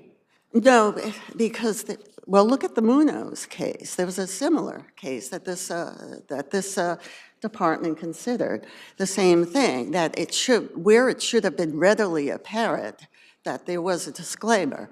As a matter of law, there was no investigation necessary. And if there was any question that could have been handled by a phone call, it should have been made. It shouldn't Was have this taken.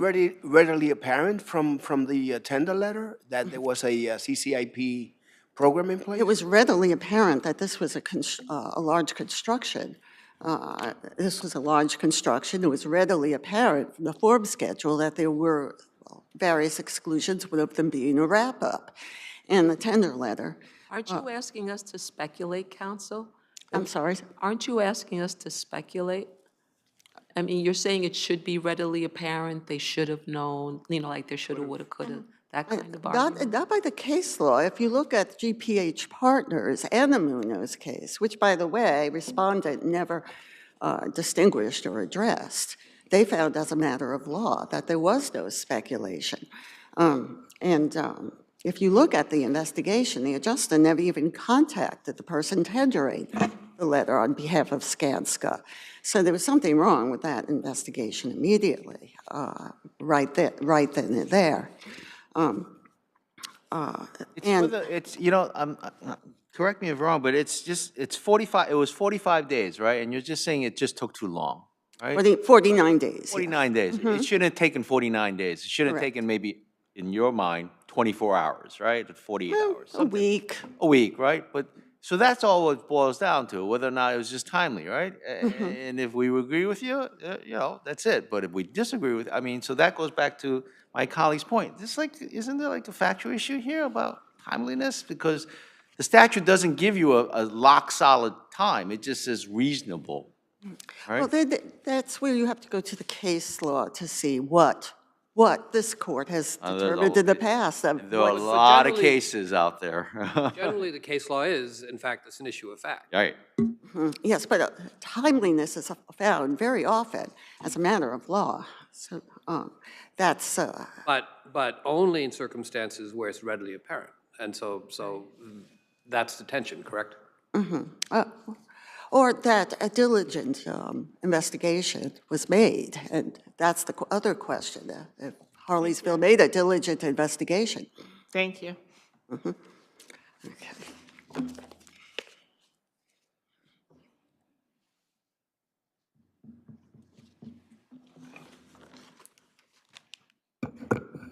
Good afternoon, Your Honors. May it please the Court. Adeline Medina on behalf of the defendant respondents. It seems here that the issue has been narrowed by the appellants. 49 days, isn't that kind of long? Isn't that untimely? We disagree as to whether it's 49 or 43. Oh, it's okay. I Matter of propose 6 days. I don't think she's going to quibble about that, but okay. But, the argument is either at 43 or 49 days, it's still within reasonable time. And But the standard. doesn't it depend on whether or not it was the program was readily apparent? So what do you say about what she got in the tender letter with all the other documents that it wasn't readily apparent, and there's an issue of fact as to that? All the tender letter advised the insurer was there is an underlying claim, the Wade action. These are the facts alleged. We are tendering the claim. The investigator had to go in, figure out the different contracts. As counsel noted, it was a very large construction project. There's many contracts involved, many policies involved. They had to go find the policies. Yes, they could have readily looked at the Harley-Smith policy and determined the exclusions, but they still have to go and try to investigate what the other policies and what the other coverage that is available to other parties that they are not, that they have no information of at that point. So counsel, is that the reason why the denial letter was issued only upon the completion of the investigation, as opposed to the point in time where the CCIP was discovered, or do we not know?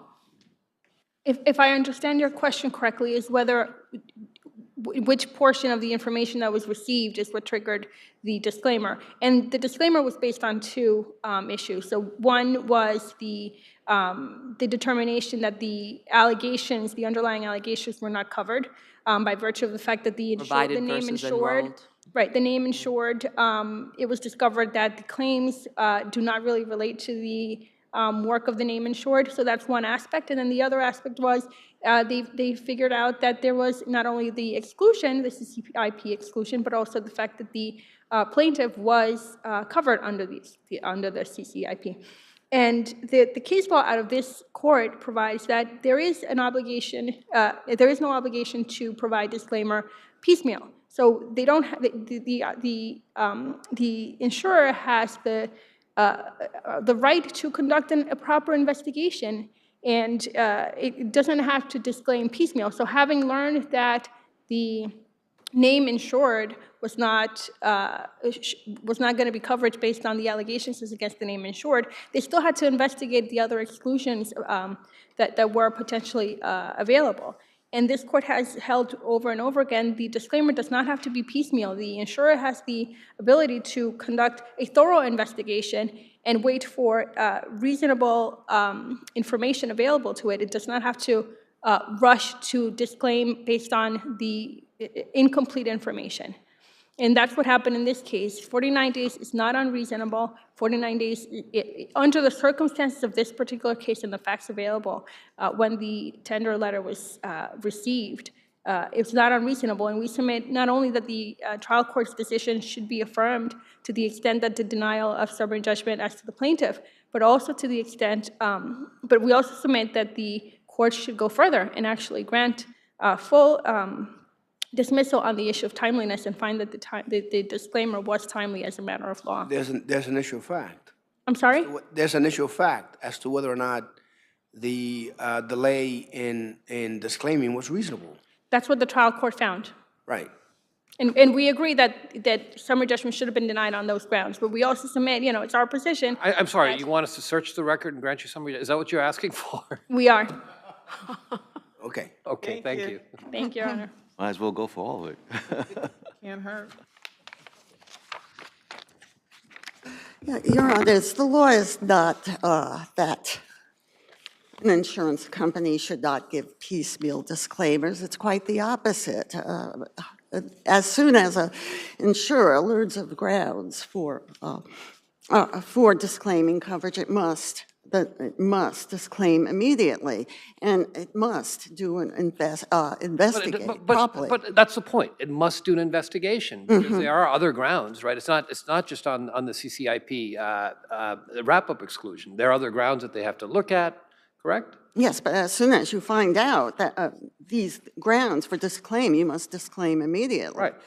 And that, in other words, we cannot wait for. You indicated that this was a large project. This was a large submission of documentation. And you're saying that there should be piecemeal findings? There should be piecemeal denials? The law, Your Honor, is that as soon as there are grounds found for disclaimer, the insurer must disclaim on that basis immediately. Now I'm going to piggyback on my colleague's question. What if there's more than one ground for denial? Well, the tenders usually reserve rights, say, based on what we know now. We are disclaiming on this basis. There may be other grounds for disclaimer. So your argument is deny now, investigate later? No, investigate, and you find a reason to disclaim. You must disclaim right then. And that is the law, and there are many cases that I cite. It's not investigate later. Investigate, you find a ground to disclaim immediately. So that is the law. I also want to mention that the respondent cannot argue that the court should have found this timely as a matter of law. Their appeal is dismissed. This is a pattern. Harleysville also didn't file any summary judgment motion. They got a half-good decision just based on searching the record. Unless there are any other questions, I thank the court. Thank you both. Thank you very much. Thank you.